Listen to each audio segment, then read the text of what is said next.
Bab 2916, Subscribe Penatua. Hansen menggosok pipinya dan tertawa. Apa kamu pikir aku tidak tahu bahwa ketika kita berada di dekat pedang hukuman dewa, kamu ingin kabur? Bauer tampak seperti dia telah dianiaya dan berkata, aku pikir kamu tertarik pada pedang harta karun besar. Aku akan menariknya keluar dan memberikannya padamu. Petik 2. Bisakah kamu menariknya keluar? Hansen memandang Bauer dengan kaget. Aku rasa aku bisa, kata Bauer dengan anggukan. Mengapa kamu tidak melakukannya? Hansen ingin tahu bagaimana dan mengapa Bauer menolak.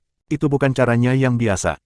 Itu karena ada penjahat. Orang jahat yang dimaksud Bauer adalah Grandmaster Abyss kuno dan orang lain yang bepergian dengannya. Kamu sangat pintar. Hansen mengusap kepala Bauer dan berkata, jangan terburu-buru. Dalam perjalanan pulang, kita bisa mencabut pedang harta karun besar. Petik 2. Sekarang, Hansen tahu mengapa Bauer begitu baik di jalan. Itu karena Grandmaster Abyss kuno. Mereka memasuki lautan sampah. Hansen merasa seolah-olah radius dongsuan auranya telah sangat berkurang. Dia merasa jauh lebih sulit untuk merasakan sesuatu.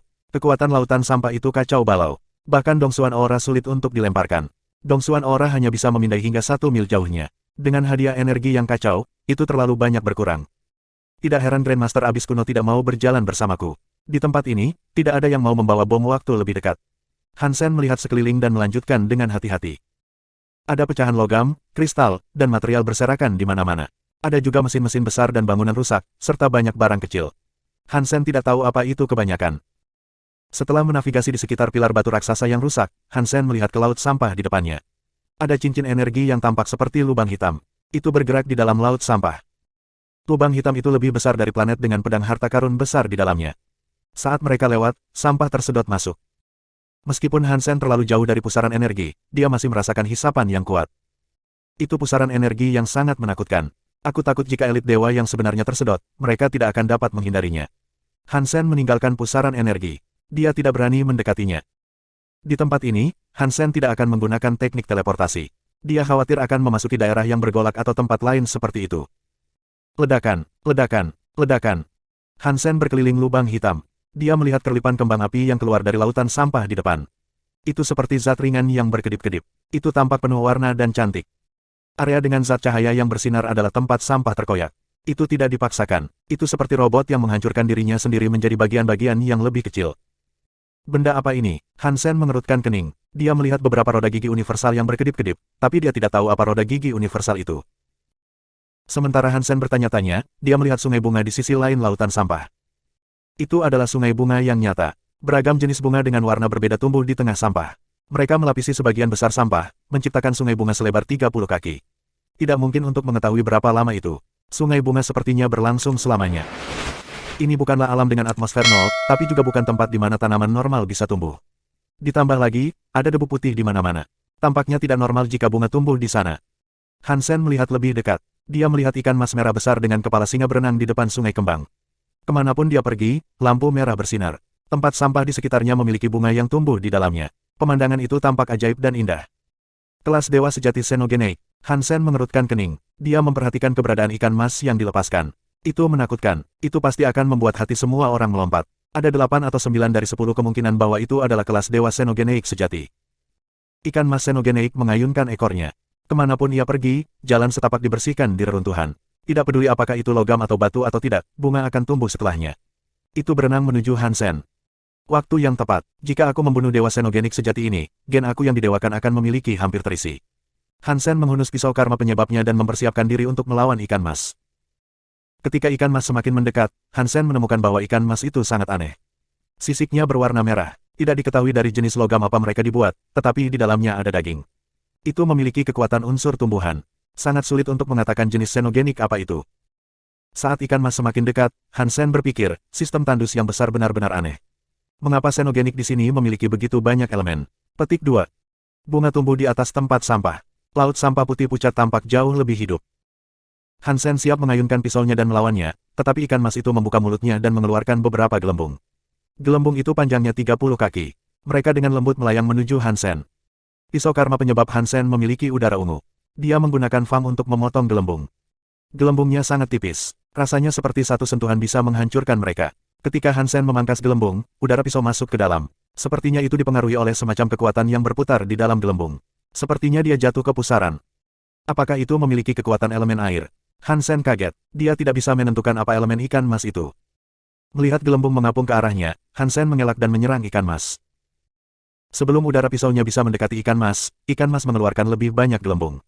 Ada begitu banyak sehingga mereka menutupi seluruh area. Hansen mengelak 2 kali. Dia memperhatikan bahwa tempat di mana dia pindah telah diambil alih oleh gelembung. Dia tidak bisa mengelak, jadi dia mengeluarkan Shield of the Medusas Gaze untuk melindungi tubuhnya. Dia juga menggunakan Medusas Gaze. Wanita aneh di wajah perisai perlahan membuka matanya. Cahaya aneh keluar dari matanya. Ketika cahaya aneh menyentuh gelembung, itu dipantulkan. Cahaya tatapan Medusa terus dipantulkan di gelembung. Itu menciptakan lebih banyak cahaya. Hansen hampir menimpanya, jadi itu membuatnya buru-buru menghindar. Pop! Tempat di sekitar diambil alih oleh gelembung. Hansen baru saja bergerak sedikit ketika dia menyentuh gelembung. Perisai pandangan Medusa menyentuh gelembung itu dan masuk ke dalamnya. Hansen dan Bauer juga jatuh ke dalam gelembung. Hansen tidak berani menggunakan Medusas Gaze. Jika dia menggunakannya di dalam gelembung, pantulan itu akan melenyapkan dia dan Bauer. Hansen mengumpulkan kekuatan. Dia mencengkeram perisainya dengan harapan untuk keluar dari gelembung. Dia hanya bisa mendekati dinding sebelum dia merasakan kekuatan berputar membuatnya dan perisainya meluncur menjauh. Itu seperti dia sedang berselancar. Dia terus meluncur ke dalam gelembung. Begitu Hansen menjauh dari dinding air, itu berhenti. Dia mengerutkan kening dan berkata, kekuatan xenogenik ini sangat aneh. Itu bisa menangkis kekuatan perisai pandangan Medusa. Petik 2. Pang, pang, pang. Sementara Hansen berpikir, gelembung di sekitar pecah. Hanya gelembung yang tersisa di dalam bersama mereka yang masih utuh. Ikan mas pergi ke depan gelembung. Matanya, yang terlihat besar, akan menyentuh gelembung itu. Setiap mata lebih tinggi dari Hansen. Ikan itu menatap Hansen dan Bao di dalam gelembung. 2917 Tester 304 Hansen menyaksikan ikan mas besar di luar gelembung menatap mereka. Dia mengumpulkan kekuatan sutra kuning Suan di tangannya. Dia ingin menyerang iblis itu dan melihat apakah dia bisa menurunkan levelnya. Sebelum Hansen menyerang, ikan mas besar itu membuka mulutnya. Tiba-tiba terdengar suara, pop. Hansen, Bauer, dan gelembungnya tersedot ke dalam ikan mas besar. Setelah ikan mas besar menyedot gelembung tersebut, ekor besarnya yang seperti kupu-kupu terayun. Ia melakukan perjalanan melalui ruang dan berenang di sekitar. Hansen dan Bauer berada di dalam gelembung yang telah dihisap ke dalam perut ikan mas besar. Di luar gelembung, semuanya benar-benar merah. Itu sangat cerah. Sepertinya mereka berada di dalam kabut merah.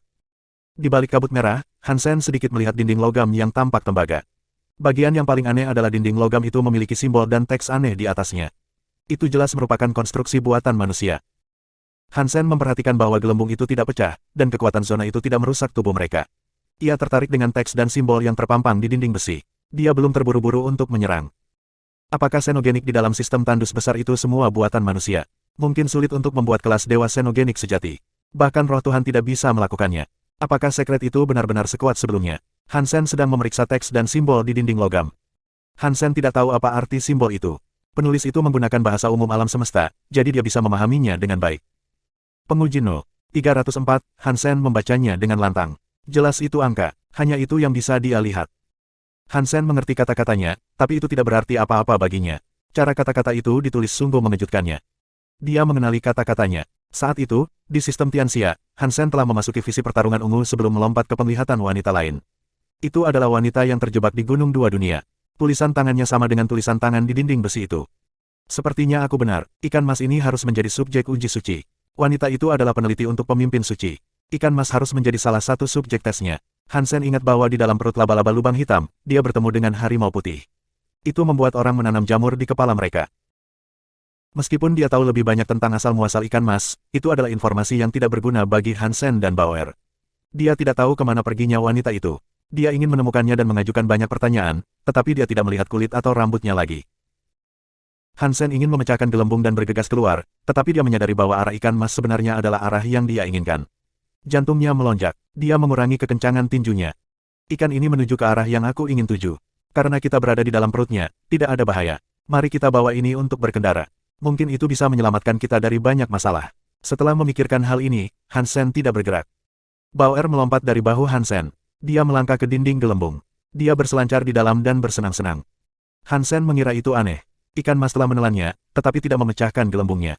Dengan gelembung di sana, kekuatan kabut merah tidak melukai Hansen atau Bauer. Sulit untuk mengatakan apa yang diinginkan ikan mas itu. Apakah ini berarti ikan mas mengenali hubungan antara aku dan pemimpin suci? Itukah sebabnya ia tidak berencana membunuh kita? Apakah itu ingin membawa kita ke suatu tempat? Setelah Hansen memikirkan itu, dia tidak ragu untuk tetap diam. Dia tidak ingin membunuh ikan itu. Karena mereka berada di dalam ikan mas, Dongsuan aura terhalang oleh tubuh ikan mas dan kekuatannya sendiri. Hansen sudah menebak kemana ikan mas itu menuju, tapi dia tidak bisa merasakan atau melihat apapun mengenai kemana mereka berada. Yang bisa dia lakukan hanyalah menunggu di mana dia berada. Apakah wanita itu kembali ke sistem mandul yang besar? Apakah dia menemukan bahwa aku datang ke sini? Itukah sebabnya dia memerintahkan ikan mas besar ini untuk datang menjemputku? Apakah itu seharusnya mengantarkanku padanya? Hansen tidak ada yang bisa dilakukan, jadi pikirannya terus memikirkan apa tujuan akhir ikan mas itu. Sudah beberapa hari berlalu, namun ikan mas belum juga berhenti. Hansen tidak tahu kemana ikan mas itu pergi, tapi ada satu hal yang pasti. Ikan mas tidak mau membunuh mereka. Setidaknya, dia belum mau. Jika itu memendam keinginan buruk terhadap Hansen, itu tidak akan ada gelembung aktif. Ikan mas melakukan perjalanan sekitar 7 atau 8 hari. Bauer berpikir ini akan menjadi terlalu membosankan. Dia tidak bisa diganggu lagi dengan bermain game selancar. Dia mengeluarkan papan catur dan bermain catur dengan Hansen. Tidak diketahui berapa banyak kecocokan yang dimiliki keduanya, tetapi mereka akhirnya menyadari bahwa ikan mas telah berhenti bergerak. Gelembung dengan Hansen dan Bauer di dalamnya tiba-tiba terbang keluar. Tak lama kemudian, ikan mas itu meludahkan gelembungnya. Hansen melihat sekeliling. Dia menyadari dia masih berada di lautan sampah. Di atas sampah, ada bunga yang tak terhitung jumlahnya. Itu seperti taman yang indah di luar angkasa. Ada bangunan berkubah yang penuh dengan bunga segar. Ada air di dalamnya. Air keluar dari celah gedung. Air terjun itu seperti naga perak yang turun. Mereka terlihat sangat cantik. Di dalam gedung, airnya seperti danau. Seekor ikan mas yang lebih kecil diparkir di tepi air. Mulutnya menghadap ke langit, matanya terbuka lebar, ekornya terus berayun, membuat ombak di air. Gelembung yang dituju Hansen dan Bauer menuju mulut ikan mas kecil itu. Itu bergerak sangat cepat. Hansen sekarang bisa memahami apa yang sedang terjadi. Dengan senyum masam, dia berkata, sepertinya aku terlalu banyak berpikir. Alasan ikan mas tidak mau membunuh kami adalah karena dia menyelamatkan kami untuk memberi makan anaknya. Ikan mas ini cukup profesional. Dia tahu anaknya suka makan makanan segar. Petik 2. Melihat gelembung bergerak lebih dekat ke mulut ikan mas kecil, Hansen menghasilkan tenaga. Dia akan memecahkan gelembung itu. Bagus, aku bisa mendapatkan semuanya sekaligus. Hansen menatap ikan mas kecil itu. Dia belum menyerang. Dia ingin menarik jarak antara dia dan ikan mas kecil. Dia ingin mengambil ikan mas kecil itu sebagai sandera. Ikan mas besar pasti akan ketakutan. Meskipun itu adalah ikan mas kecil, kepalanya sebesar paus pembunuh. Mudah untuk memakan Hansen dan Bauer. Setelah melihat wajah ikan mas kecil, orang dapat mengetahui bahwa ia sangat berbeda dari ikan mas besar. Sisik ikan mas besar terbuat dari logam, dan ada daging di bawah sisiknya. Ikan mas kecil ini juga terbuat dari logam. Dari atas ke bawah dan keluar masuk, tidak ada daging. Itu tampak seperti patung ikan metalik. Itu terlihat aneh. Melihat gelembung mendarat di depan ikan mas kecil, Hansen tidak ragu-ragu. Dia menghasilkan kekuatan Jadeskin dan meninju dinding gelembung itu. Pukulan itu tidak cukup untuk memecah kekuatan air gelembung, tetapi kekuatan es membekukan gelembung. Sekarang sudah kokoh. Hansen memanggil pedang cahaya dinginnya. Dia menebas gelembung yang membeku sementara. Cahaya pedang merah muda menghancurkan es dan gelembung air. Tanpa ragu-ragu, pedang itu mengikuti orang itu. Pria dan pedang itu adalah satu. Hansen mendorong ke arah ikan mas kecil itu, yang dengan sabar menunggu makanannya dengan mulut terbuka lebar. Bab 2918 Orang Sandera Ikan, Subscribe Penatua. Hansen terlalu dekat dengan ikan mas kecil, jadi ikan mas besar tidak dapat bereaksi. Hansen berbalik sehingga tubuhnya berada di belakang ikan mas kecil. Dia menyerang tulang belakang di belakang kepala ikan mas dengan Cold Light Sword miliknya. Ikan mas kecil itu tidak sekuat ikan mas besar. Tetap saja, itu terlahir dengan ketuhanan, jadi tidak lemah. Hansen menggunakan semua kekuatannya dan kekuatan Cold Light Sword untuk menusukkan pedangnya jauh ke punggung ikan mas kecil itu. Ikan mas kecil itu segera merasakan sakit, tetapi ia terus bergerak. Mulutnya mengeluarkan banyak gelembung. Lukanya seperti celah lava yang berdarah. Hansen mencengkeram pedang itu dengan erat dan tidak melepaskannya. Dia menunggangi punggung ikan mas kecil. Tidak peduli seberapa keras perjuangannya, dia tidak melepaskannya. Saat menyaksikan adegan ini, ikan mas besar itu marah. Semua sisik logamnya diluruskan dan berubah menjadi 10.000 cahaya dewa berskala emas. Itu seperti ada langit yang penuh dengan cahaya pisau menuju Hansen. Mereka akan mengiris dan memotongnya menjadi potongan-potongan kecil. Hansen tidak khawatir, dia juga tidak terburu-buru. Dia memegang gagang Cold Light Sword. Dia menariknya dengan keras, yang secara signifikan melukai ikan mas kecil itu. Ikan-ikan itu menggeliat tak terkendali. Pedang itu masih ada di dalamnya, dan perutnya sekarang menghadap ke atas. 10.000 lampu dewa sisik emas yang menuju Hansen tiba-tiba menuju ke perut ikan mas kecil. Ikan mas besar tertegun dan menarik sisik emasnya kembali. Itu menghentikan cahaya dewa bersisik emas. Mereka hanya berjarak beberapa meter dari pembongkaran ikan mas kecil. Tangan Hansen yang memegang Cold Light Sword mulai bergerak. Senjata itu telah melukai ikan mas kecil, dan itu terus berlanjut. Ikan mas kecil terus menggeliat di dalam air dengan mulutnya mengeluarkan gelembung yang tak terhitung jumlahnya. Ikan mas besar itu sangat marah saat melihatnya, tetapi tidak dapat berbuat apa-apa. Jika ingin menyerang, Hansen kemungkinan akan menggunakan ikan mas kecil seperti perisai. Ikan mas besar tidak ingin hal itu terjadi. Dasar ikan bodoh. Apakah kamu tidak ingin mengubah aku menjadi makanan? Ayolah. Hansen terus mengayunkan Cold Light Sword. Dia menunjuk ikan mas besar yang berusaha membuatnya semakin marah. Luka pada ikan mas kecil berdarah, tetapi darahnya aneh. Ketika darah merah keluar dan menyentuh air, itu berubah menjadi logam seperti tembaga. Hansen sengaja mencoba membuat ikan mas besar itu marah. Tidak peduli makhluk apa itu, bahkan jika itu adalah kelas dewa sejati, itu akan mulai menunjukkan kekurangannya saat marah. Bahkan jika kekuatannya dilepaskan pada tingkat yang lebih menakutkan dan kuat, kekurangannya akan terungkap. Meski lebih kuat, tidak lagi berhati-hati berarti akan lebih mudah dibunuh. Metode yang digunakan agak murah, tetapi aturan alam semesta yang besar menjadikannya sebagai dunia anjing makan anjing. Itu adalah survival of the fittest sepanjang waktu. Jika Hansen tidak cukup kuat, dia dan Bauer akan menjadi makanan bagi ikan mas kecil. Dalam hal bertahan hidup, tidak peduli metode apa yang digunakan untuk menghadapi musuh. Meskipun ikan mas besar itu dibuat gila oleh Hansen, ia tidak terburu-buru maju. Ia membuka matanya lebar-lebar dan meluruskan sisiknya. Itu hanya menatap Hansen. Pop, pop, pop, pop. Ikan mas besar terus mengeluarkan aliran gelembung. Gelembungnya berbeda dibandingkan sebelumnya. Gelembung-gelembung ini tidak terbang menuju Hansen. Sebaliknya, mereka terus meledak di sekitarnya. Ketika gelembung-gelembung itu meledak, mereka menciptakan beberapa suara bernada tinggi dan rendah. Hansen secara mengejutkan menemukan bahwa suara gelembung itu bukan hanya ledakan tapi juga bahasa. Ikan mas besar itu sepertinya ingin mengatakan sesuatu. Sementara Hansen sedikit memahaminya, dia tidak sepenuhnya memahaminya. Dia tidak mengerti apa yang ikan mas besar coba komunikasikan. Hansen menggunakan Dongsuan Sutra untuk melihat ke dalam pikiran ikan mas besar. Meskipun pikiran ikan mas besar itu sangat kuat, Hansen masih bisa memahami apa yang dipikirkannya. Biarkan anakku pergi. Aku bersedia memberimu harta sebagai ganti nyawa anakku. Hansen tahu itulah yang dikatakan ikan mas besar padanya. Jantung Hansen melonjak. Dia melihat ikan mas besar dan bertanya, harta karun apa? Dia tidak yakin apakah itu akan mengerti. Bagaimanapun, setiap makhluk memiliki bahasanya sendiri. Bahasa umum di alam semesta digunakan oleh sebagian besar makhluk, tetapi tidak semua makhluk dapat mengucapkannya. Hansen tidak berharap ikan mas itu mengerti, tapi itu mengeluarkan lebih banyak gelembung. Volume pikirannya seimbang lebih kuat. Harta yang sangat besar. Harta yang sangat besar, Hansen merasakan itulah yang dikatakan ikan mas besar itu, tetapi dia masih tidak yakin apakah itu artinya. Benda apa itu? Hansen bertanya. Pikiran ikan mas besar terlalu cepat. Terlalu banyak yang ingin diungkapkannya. Sutra Dongsuan Hansen tidak bisa hanya membaca pikirannya sepenuhnya. Setelah setengah hari, dia belum menemukan harta karun seperti apa yang dibicarakan ikan mas besar itu. Hansen berhenti menggerakkan Cold Light Sword, dan ikan mas kecil itu akhirnya merasa lebih baik. Itu berhenti merasakan sakit dan bisa berguling. Saat itulah ikan mas besar mulai tenang. Meski begitu, Hansen belum memikirkan apa yang ingin dikatakannya. Ia hanya mampu mengkomunikasikan beberapa ide kuat, khususnya rela menyerahkan harta untuk menyelamatkan nyawa anak. Hansen masih tidak tahu harta macam apa itu. Bauer mencoba untuk mengerti. Dia memberitahu Hansen, dia mengatakan harta karun itu sangat kuat. Memiliki harta karun itu akan membuatmu tidak takut. Petik 2. Kamu bisa mendengar apa yang dikatakannya. Hansen senang. Aku bisa mengerti sedikit, kata Bauer dengan anggukan. Luar biasa, dapatkah kamu membantu aku menanyakan apa gunanya harta itu dan di mana dapat ditemukan? Hansen bertanya. Ikan mas besar mampu memahami apa yang dikatakannya. Bauer tidak perlu menerjemahkan. Setelah Hansen mengucapkan bagiannya, ikan mas mendengarnya dan meledakkan lebih banyak gelembung sebagai tanggapan. Dia berkata bahwa harta karun itu bisa menyelamatkan hidup kamu dan sangat kuat. Dengan harta karun itu, kamu dapat bepergian ke sini dengan bebas. Bauer berhenti dan mengamati gelembung itu lagi. Dia kemudian berkata, dia mengatakan bahwa harta karun itu ada di suatu tempat yang jauh, tetapi dia akan menginstruksikan kamu tentang cara mendapatkan harta itu. Ambilkan aku harta karun itu, dan aku akan mengampuni nyawa anakmu, kata Hansen kepada ikan mas besar. Ikan mas besar terdengar seperti sedang terburu-buru. Itu memuntahkan banyak gelembung. Itu berlangsung seperti itu untuk sementara waktu. Itu seperti mencoba menjelaskan sesuatu. Bauer menontonnya sebentar. Ketika gelembung benar-benar pecah, dia berkata tidak bisa mengambil harta karun itu. Itu harus kita. Petik 2. Hansen melihat ikan mas besar dan bertanya, apakah kamu mencoba menipu kami? Jika tidak ada bahaya, mengapa kamu tidak bisa pergi dan mendapatkannya? Petik 2. Ikan mas besar mengeluarkan lebih banyak gelembung. Bauer menerjemahkan dan berkata, dia mengatakan benda itu memiliki pria menakutkan yang menjaganya.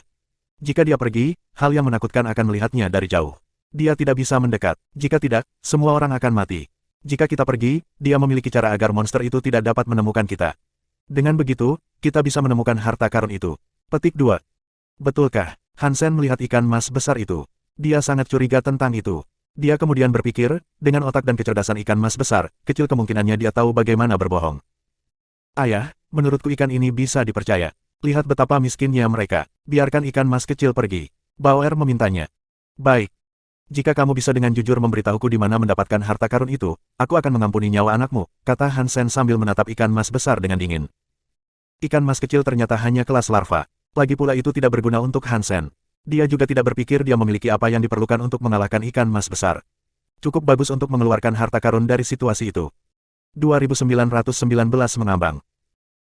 Ikan mas besar tidak dapat menjelaskan seperti apa harta karun itu karena tidak ada nama untuk itu.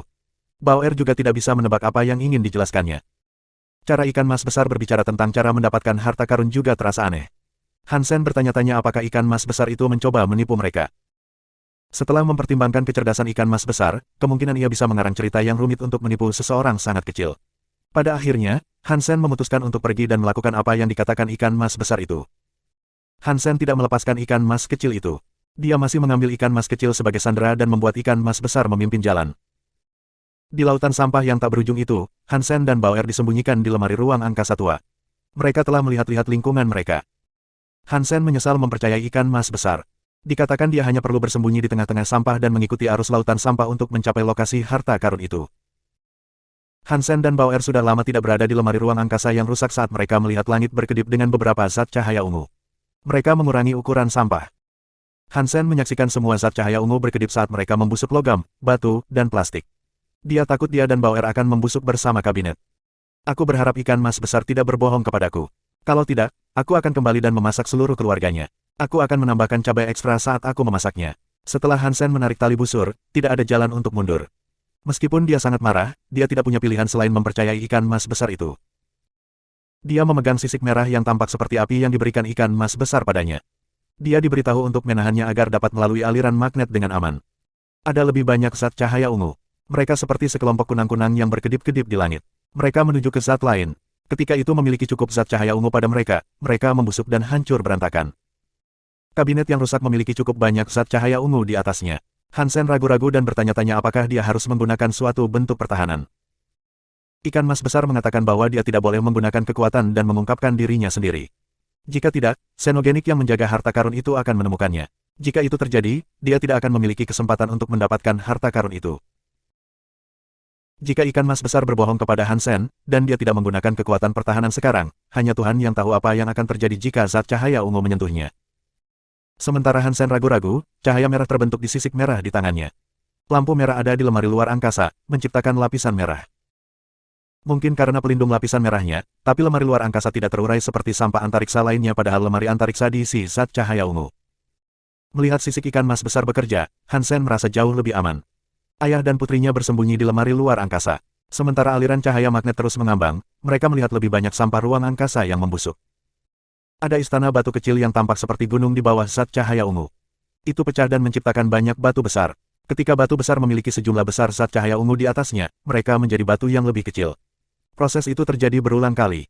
Semuanya menjadi membusuk. Akhirnya, istana batu kecil yang tampak seperti gunung membusuk menjadi debu putih sistem tandus besar yang ada di mana-mana. Proses ini hanya berlangsung 4 atau 5 hari, namun sebuah istana besar telah menjadi debu. Saat mereka melayang, Hansen dan Bauer telah melihat terlalu banyak adegan ini. Hansen merasa mati rasa karenanya. Untungnya, sisik itu terus melepaskan cahaya merahnya yang lemah. Ini melindungi lemari luar angkasa dan menghentikan lemari ruang angkasa agar tidak membusuk. Pada awalnya tidak banyak zat berwarna ungu muda. Sekarang, zat cahaya ungu telah menciptakan lautan cahaya ungu. Selain ungu, tidak ada yang lain. Di lemari luar angkasa, cahaya ungu terus bergulir. Untungnya, Dongsuan Aura Hansen sangat ahli dalam hal lokasi ruang dan alam semesta. Jika tidak, mereka tidak akan tahu ke arah mana mereka menuju. Bauer melihat keluar jendela lemari luar angkasa dan bertanya dengan kaget, apa itu? Apakah kita sudah sampai? Hansen mendekat ke jendela. Dia melihat aliran cahaya ungu itu seperti lautan. Itu bukan tempat ikan mas besar menyuruh mereka pergi. Menurut ikan mas besar, ketika aliran cahaya ungu menghilang, maka mereka akan tiba. Di luar masih ungu. Hansen tidak bisa melihat lebih dari 9 kaki jauhnya. Ini tidak mungkin tempatnya. Dalam aliran cahaya ungu, Hansen melihat bayangan kabur. Itu seperti cahaya ungu naik turun. Benda itu agak jauh. Meskipun Hansen hampir tidak bisa melihatnya, dia terkejut. Ayah dan putrinya telah mengapung selama hampir 15 hari. Semua yang mereka lihat diuraikan oleh aliran cahaya ungu. Selama beberapa hari terakhir, aliran cahaya ungu menjadi sangat tebal. Tidak ada lagi sampah. Selain dari lemari luar angkasa, semua yang memasuki aliran cahaya ungu telah membusuk menjadi debu putih. Sekarang, benda di luar itu seperti lemari luar angkasa dan belum membusuk. Itu naik dan turun dalam aliran cahaya ungu. Ini mengikuti Hansen dalam aliran cahaya ungu. Benda apa itu? Hansen dan Bauer ada di depan jendela. Mereka terus mengawasi di luar. Mereka berharap itu lebih dekat ke lemari luar angkasa sehingga mereka bisa melihat apa itu. Sepertinya doa mereka mencapai roh dewa. Untuk sementara, aliran cahaya ungu melambai. Hal itu semakin dekat dengan Hansen. Lebih dekat, aku hampir bisa melihatnya sekarang. Hansen bersemangat. Bagaimanapun, mereka telah berada di dalam lemari luar angkasa selama berhari-hari dan bosan. Mereka membutuhkan sesuatu yang menarik untuk dilakukan. Bauer juga bersemangat. Dia melihat ke jendela dan bertanya, "Ayah, menurutmu itu truk yang menjual es krim?" "Menjual es krim di tempat ini. Kamu cukup imajinatif." Hansen ingin tertawa dan menangis pada saat bersamaan. Dia tahu Bauer telah terperangkap di sana selama berhari-hari dan tidak makan banyak. Dia ingin makan makanan enak. Tiba-tiba, benda itu hampir tepat di depan mereka. Jaraknya hanya 6 kaki. Hansen memeriksa bagian yang paling dekat dengan mereka. Sialan, ini adalah mayat. Hansen dengan jelas melihat mayat itu. Itu tampak seperti pria yang sedang duduk bersila. Pakaiannya masih utuh, tapi wajah dan tangannya adalah tengkorak. Tidak ada daging. Dalam aliran cahaya ungu yang sangat terang itu, kerangka itu tampak seperti batu giok. Matanya ungu. Adegan itu cukup aneh. Tubuh dan tulangnya tidak membusuk. Ini tidak terlihat normal. Hansen terbiasa dengan orang mati, jadi dia tidak takut. Dia lebih fokus pada pakaian mayat. 2920 kacamata hitam, subscribe Penatua. Ada banyak ras di alam semesta, dan ada banyak jenis pakaian yang berbeda. Mereka kebanyakan melihat pakaian pelindung dan baju besi. Itu terutama berlaku untuk sistem besar yang mandul. Untuk menjelajah ke sana, mereka mengenakan baju besi xenogenik atau baju besi genodiri. Pakaian kerangka itu sedikit berbeda. Itu lebih terlihat seperti kain atau sutra biasa, dan gayanya tidak terlihat protektif. Itu lebih seperti gaya busana sederhana. Pakaiannya longgar seperti jubah dan sebagian besar berwarna biru. Sisi pakaian memiliki bunga hitam sebagai hiasan. Mereka tampak longgar namun muram. Zat cahaya ungu terus melompati pakaian. Itu membuat pakaiannya bersinar cerah. Pakaiannya tidak membusuk, dan kerangkanya tidak pecah.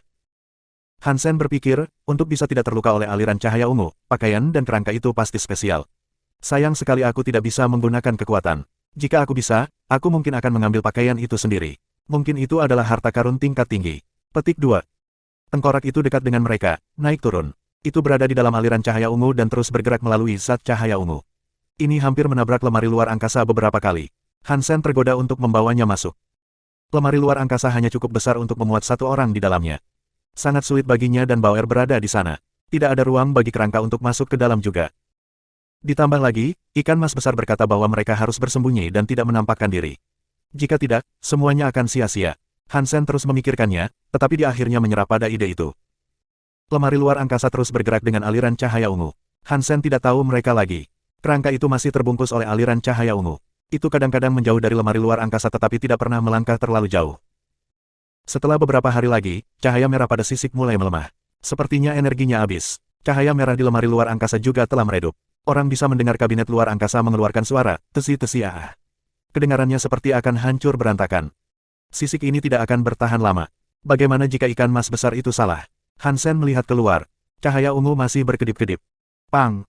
Baik Hansen dan Bauer gemetar. Rasanya seperti lemari luar angkasa menabrak sesuatu dan berguling seperti bola. Ketika kabinet luar angkasa berhenti, Hansen dan Bauer menyadari tidak ada lagi cahaya ungu yang mencoba menyerang mereka. Hansen melihat keluar jendela. Dia tidak melihat cahaya ungu lagi. Sebenarnya di luar seputih salju. Itu berbeda dari debu putih. Salju di sana tidak berdebu. Itu sebenarnya salju. Hansen melihat daratan es dan salju. Kita di sini. Hansen senang. Dia tiba-tiba mendengar suara, kaca. Lemari luar angkasa tidak bisa bersama lagi. Itu pecah dan pecah berkeping-keping di seluruh salju. Hansen dan Bauer terkena salju. Sisik ikan yang dipegang Hansen hancur seperti batu yang runtuh. Semuanya ada di lantai. Tempat ini seperti yang dikatakan ikan mas besar. Mereka telah berada di dalam lemari luar angkasa selama beberapa hari. Bauer senang terbebas dari ruang sempit. Pang! Mereka berdua melihat sekeliling bidang es yang bersalju. Mereka ingin menemukan tempat yang dibicarakan ikan mas itu dengan mereka. Sesuatu tiba-tiba jatuh dari langit dan mendarat tepat di samping mereka. Hansen dan Bauer menoleh. Itu adalah kerangka. Itu telah jatuh tepat ke salju di dekat mereka. Ayah, kerangka itu. Bauer berlari ke kerangka dan berjongkok di sampingnya. Dia menggunakan jarinya untuk menyodok otak kerangka itu. Otak kerangka itu tiba-tiba berubah. Tidak ada lagi gerakan. Hansen berjalan dan tersenyum. Pakaiannya pasti bagus. Tidak ada gunanya dia berpegang pada mereka. Dia harus melakukan sesuatu yang baik dan memberikannya kepada kita. Kita bisa menguburkannya sebagai gantinya. Kita semua mendapat manfaat seperti itu. Petik 2. Setelah Hansen mengatakan itu, dia mulai mendorong kerangka itu. Dia ingin melihat apakah, selain pakaiannya, ada harta lain di dalam sakunya. Dia tidak menemukan harta apapun. Di dalam salah satu saku, dia melihat sesuatu. Dia tidak tahu apa itu. Dia memasukkan tangannya ke dalam dan mengeluarkan benda itu. Ini adalah sebuah kacamata. Ini tidak mungkin kacamata yang sama dengan yang dimiliki oleh Crystallizer. Han Sen sedang melihat kacamatanya. Jenis kacamata itu tampak seperti kacamata katak, tetapi lensanya hitam. Mereka tidak transparan. Mereka sekokoh tinta. Han Sen memakai kacamata. Saat dia melakukan itu, kacamatanya menunjukkan rasa aneh kekuatan. Kekuatan hanya menyebar ke Han Sen dan tidak pergi ke tempat lain. Oh, ayah, kenapa kamu berubah menjadi kera besar? Mata Bauer terbuka lebar saat dia melihat ke arah Han Sen. Kacamata hitamnya tidak transparan, tapi Han Sen bisa melihat semuanya. Dia memandang dirinya sendiri dan menyadari bahwa dia telah berubah menjadi kera besar. Dia kaget.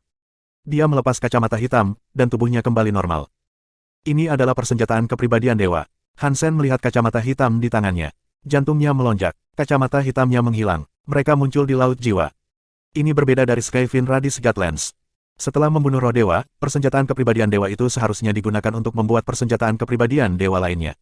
Itu seperti Sky Armor Scabbard. Itu bukanlah persenjataan kepribadian dewa yang langsung dikumpulkan. Ayah, biarkan aku mencobanya. Aku ingin menjadi kera besar. Bauer mendekati Han Sen dengan ekspresi senang. Han Sen memberi Bauer kacamata hitam. Dia memakainya, dan tubuhnya berubah.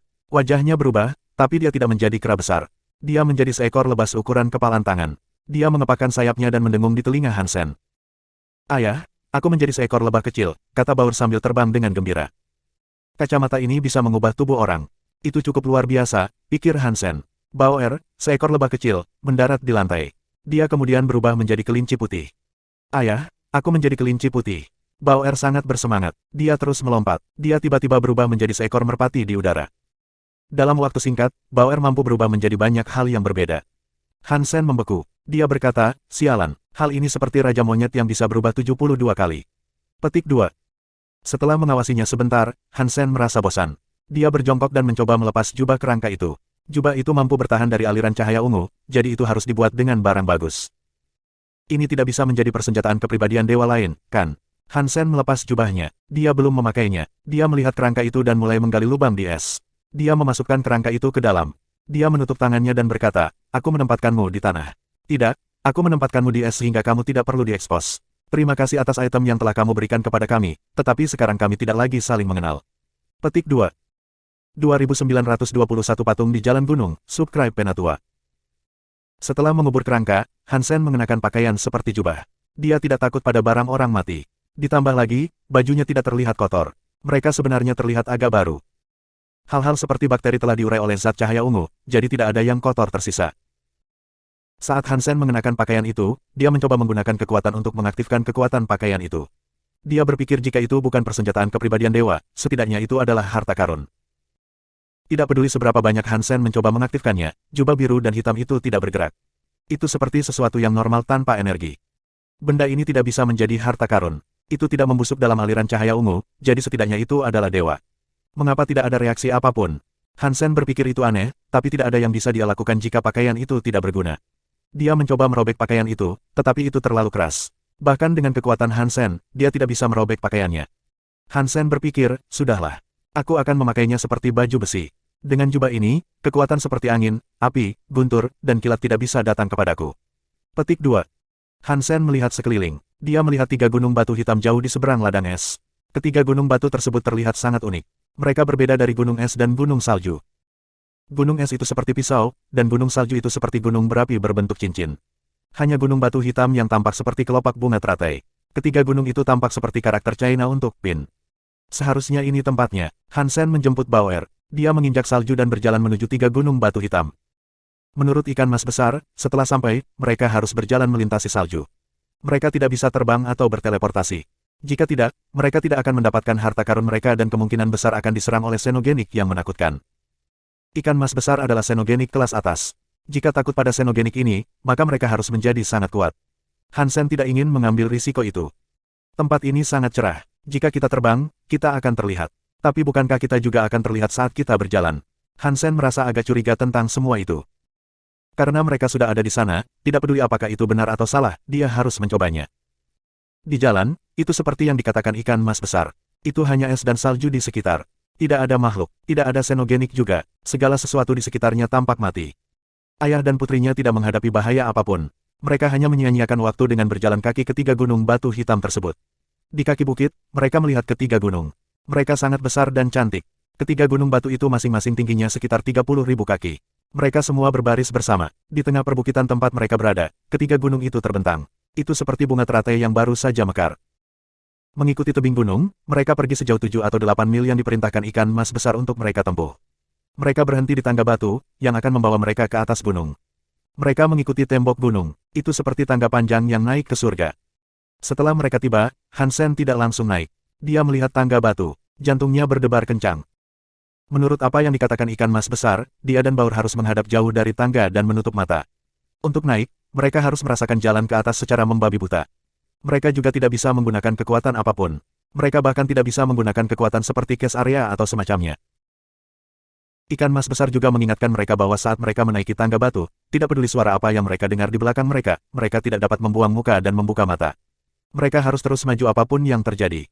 Ketika tangan mereka terasa seperti sedang berlari melintasi pahatan batu, mereka bisa terus merabat jalan ke depan sampai mereka menemukan harta karun itu. Setelah mereka menemukan harta karun itu, mereka masih tidak bisa membuka mata. Mereka harus menutup mata dan kembali ke cara mereka datang. Jika mereka menuruni gunung, mereka hanya akan berhasil setengah jalan. Dengan kecerdasan ikan mas itu, kurasa tidak bisa menyusun rencana serumit itu untuk menipu kita. Hansen membeku. Dia menggendong Bauer, memeluknya, dan tersenyum. Ikan mas besar memberitahu kamu apa yang aku dengar juga. Saat kita berada di gunung, kita tidak bisa membuka mata. Jika kamu benar-benar tidak bisa membantu tetapi membuka mata kamu harus memberitahu aku. Petik 2. Bauer ada di pelukan Hansen. Dia memejamkan mata dan dengan bersemangat berkata, "Ayah, aku seorang siap. Ayo naik gunung." Petik 2. Hansen menutup matanya. Dia menggunakan satu tangan untuk menyentuh dinding dan menaiki tangga batu ke belakang. Dia tidak bisa menggunakan Dongsuan Aura sebagai bantuan atau menggunakan matanya. Dia harus menggunakan telinganya, jadi dia fokus mendengarkan. Selain angin, dia tidak mendengar sesuatu yang aneh. Tangga batu tidak sulit untuk dinaiki. Dengan kekuatan yang dimiliki tubuh Hansen, dia bisa menutup matanya dan berjalan mundur dengan mudah. Itu seperti hal biasa. Dia masih takut akan ada tipuan di jalan. Dia tidak pergi dengan cepat. Dia terus berjalan dan mendengarkan. Hansen terus berjalan, tetapi dia tidak mendengar sesuatu yang aneh. Sepi sepanjang waktu. Tiba-tiba, jari Hansen merasakan dinding batu itu sedikit berbeda. Dinding batu yang sangat halus memiliki beberapa celah di dalamnya. Hansen menggerakkan jarinya. Dia melihat tanda-tandanya dalam, ringan, lurus, dan keriting. Dia tidak tahu tentang apa ukiran itu. Jika dia menggunakan Dongsuan Auranya, dia bahkan tidak perlu menggunakan matanya untuk melihat apa itu. Saat ini, dia hanya bisa menebak. Hansen menyentuh tanda itu dan terus berjalan. Jari-jarinya terus menyentuh batu itu. Karena dia tidak bisa menyentuhnya lagi, dia tidak tahu apa itu. Saat dia berjalan, Hansen tiba-tiba mendengar sesuatu yang aneh dari belakang. Kedengarannya seperti mendesis ular, sangat sepi, tapi membuat kepala gatal dan badan merinding. Suara itu semakin dekat ke Hansen. Rasanya seperti ular beracun mendekatinya dari belakang. Sangat cepat, hampir di punggungnya. Apa-apaan ini? Hansen tidak bisa melakukannya lagi. Jika dia harus membandingkan dirinya dengan ikan mas besar, dia lebih percaya pada dirinya sendiri. Dia lebih suka menghadapi bahaya dan memperjuangkan harta karun itu daripada mempertaruhkan nyawanya dengan mempercayai ikan mas besar. Hansen menggunakan Dongsuan Auranya. Dia membuka matanya dan melihat ke atas tangga. Dia kaget. Tidak ada ular beracun di belakangnya. Jalannya benar-benar sama. Itu masih mengarah ke atas gunung. Tidak ada apa-apa di tangga batu. Ada banyak ukiran di dinding, yang mengarah ke atas dan ke atas. Orang tidak bisa melihat berapa lama mereka pergi. Hansen tidak dapat memahami hal-hal yang terukir di dinding. Itu karena Hansen hanya melihat sebagian darinya. Melihat satu bagian dia naik, dia menduga itu mungkin ular besar. Hansen melihat bagian dari patung ular. Hansen melihat ukiran dan tubuh ular yang bergerak. Meskipun baru saja batu, ia menjadi hidup. Sisik hitam itu berbau seperti darah. Hansen melihatnya. Patung batu itu berubah menjadi daging hidup. Sisik hitam itu bergerak. Kehadiran menakutkan ada di mana-mana. Ikan mas itu tidak berbohong. Aku seharusnya tidak membuka mata aku. Meskipun Hansen tahu ikan mas itu tidak berbohong padanya, dia tidak menyesalinya. Hansen perlu mengendalikan nasibnya sendiri. Dia tidak bisa berharap untuk terus bertemu orang baik sepanjang waktu. Bab 2922 melawan naga. Gunung itu berguncang. Batu-batu berjatuhan. Tiba-tiba, seluruh tanah bergetar. Patung dinding batu itu hidup kembali. Itu adalah ular raksasa. Seseorang bahkan bisa melihat ekornya.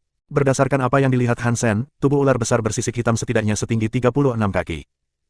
Itu seperti dinding yang tidak mungkin untuk benar-benar diukur. Merasa sisik hitam memiliki kehadiran yang menakutkan, Hansen tahu bahwa ular bersisik hitam itu lebih besar daripada ikan mas besar. Karena dia sudah membuat ini terjadi, dia tidak bisa berbuat apa-apa untuk membalikan kejadian itu.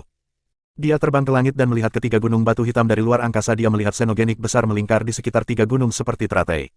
Tubuhnya bersisik hitam, dan warnanya gelap. Kepalanya berada di sekitar 3 gunung teratai. Ketika Xenogeneik mengangkat kepalanya, Hansen menemukan bahwa itu sebenarnya bukan ular besar bersisik hitam. Itu adalah naga hitam asli. Kepala naga, tanduk, dan jenggot semuanya terangkat saat naga itu mengerang. Suaranya menembus alam semesta dan ruang angkasa. Itu membuat gunung salju dan gunung es runtuh. Bidang es pecah. Hansen tergantung di luar angkasa. Dia menggunakan semua kekuatannya dengan dongsuan aura untuk menekan teriakan naga. Tubuhnya terguncang. Dia merasa seolah-olah dia akan hancur setiap saat. Itu adalah Xenogeneik yang sangat kuat. Hansen meraih Shield of the Medusas Gaze dan memblokir seruan lari naga itu. Dia mengaktifkan gambar di wajah perisai pandangan Medusa. Mata wanita cantik itu memiliki cahaya dingin yang aneh. Itu mendarat di naga bersisik hitam. Hansen ingin menyerang lebih dulu. Dia ingin naga bersisik hitam itu membeku di atas gunung batu. Mata naga itu seperti lubang hitam tanpa dasar. Ia melihat ke mata aneh Medusa. Sepertinya 2 lubang hitam menciptakan pusaran yang menyedot mata Medusa ke dalamnya. Tubuh makhluk itu tidak membeku. Hansen ingin memulai Medusas Gaze lagi karena mata naga bersisik hitam itu bisa menyerap cahaya yang menatap. Badan lain tidak akan bisa menghalangi cahaya. Sebelum Hansen mengaktifkan Medusas Gaze, kepala naga bersisik hitam itu terangkat. Tubuhnya mengeluarkan asap hitam, mulut naga itu terbuka dan mengeluarkan sesuatu. Hansen memiliki pengaruh budaya tradisional. Dia mengira naga hitam itu akan memuntahkan beberapa bola naga untuk dimainkan dengannya, tetapi mulut naga itu tidak mengeluarkan bola naga. Itu adalah lentera. Itu adalah lentera batu hitam. Berdasarkan penampilannya, itu tampak seperti lentera balap Holgeno. Tapi lentera itu tidak memiliki tanda perlombaan. Lentera itu terbakar dengan api yang memiliki warna putih suci. Api putih itu bersinar terang. Itu membuat lentera batu tua lebih misterius dan serius. Hansen langsung bereaksi. Ketika ikan mas besar menggambarkan harta karun itu, ia menyebutkan sesuatu tentang batu dan api. Hansen tidak tahu apa artinya itu. Sekarang setelah dia melihat lentera batu, dia menyadari apa itu. Harta karun yang dibicarakan ikan mas besar adalah lentera ini, tapi lentera batu ada di dalam mulut naga. Bahkan jika aku menutup mata dan berjalan ke sana, bagaimana aku bisa mengambil lentera dari mulut naga? Hansen tidak mengerti, tapi semuanya sudah bergerak. Dia tidak bisa membuang waktu untuk memikirkan hal-hal seperti itu. Untuk mengumpulkan lentera batu dengan bebas, dia harus membunuh Xenogeneik ini. Setelah itu, dia akan mendapatkan gen Xenogeneik naga bersisik hitam. Itu seperti membunuh 2 burung dengan 1 batu. Hansen memikirkannya sebelum melakukan apapun. Lentera batu terbang keluar dari mulut naga. Naga bersisik hitam itu mengulurkan cakar. Ia meletakkan lentera batu di depan mulut naganya dan meniupkan api ke dalamnya. Saat kehadiran naga hitam melewati nyala api, itu menjadi putih. Itu seperti gelombang pasang yang terjadi pada Hansen. Kehadiran naga menutupi seluruh area. Kecuali Hansen mempertaruhkan teleportasi ke ruang yang tidak diketahui, dia tidak bisa menghindari kehadiran naga yang menakutkan itu. Hansen mengumpulkan semua kekuatannya. Dia memegang Bauer dan menempatkannya di belakang perisai pandangan Medusa. Dia menggunakan perisai untuk memblokir kehadiran naga yang datang dengan api lentera. Pang! Hansen merasakan kekuatan menakutkan menyerang perisainya. Lengannya hampir patah. Perisai itu mengenai tubuhnya, yang membuatnya terbang. Dia terbang melintasi angkasa untuk apa yang tampak seperti selamanya. Saat kehadiran naga mengacaukan indranya, dia menjaga tubuhnya tetap kencang untuk menstabilkan dirinya. Hansen merasa tubuhnya telah hancur, tetapi dia masih memiliki perisai di tangannya.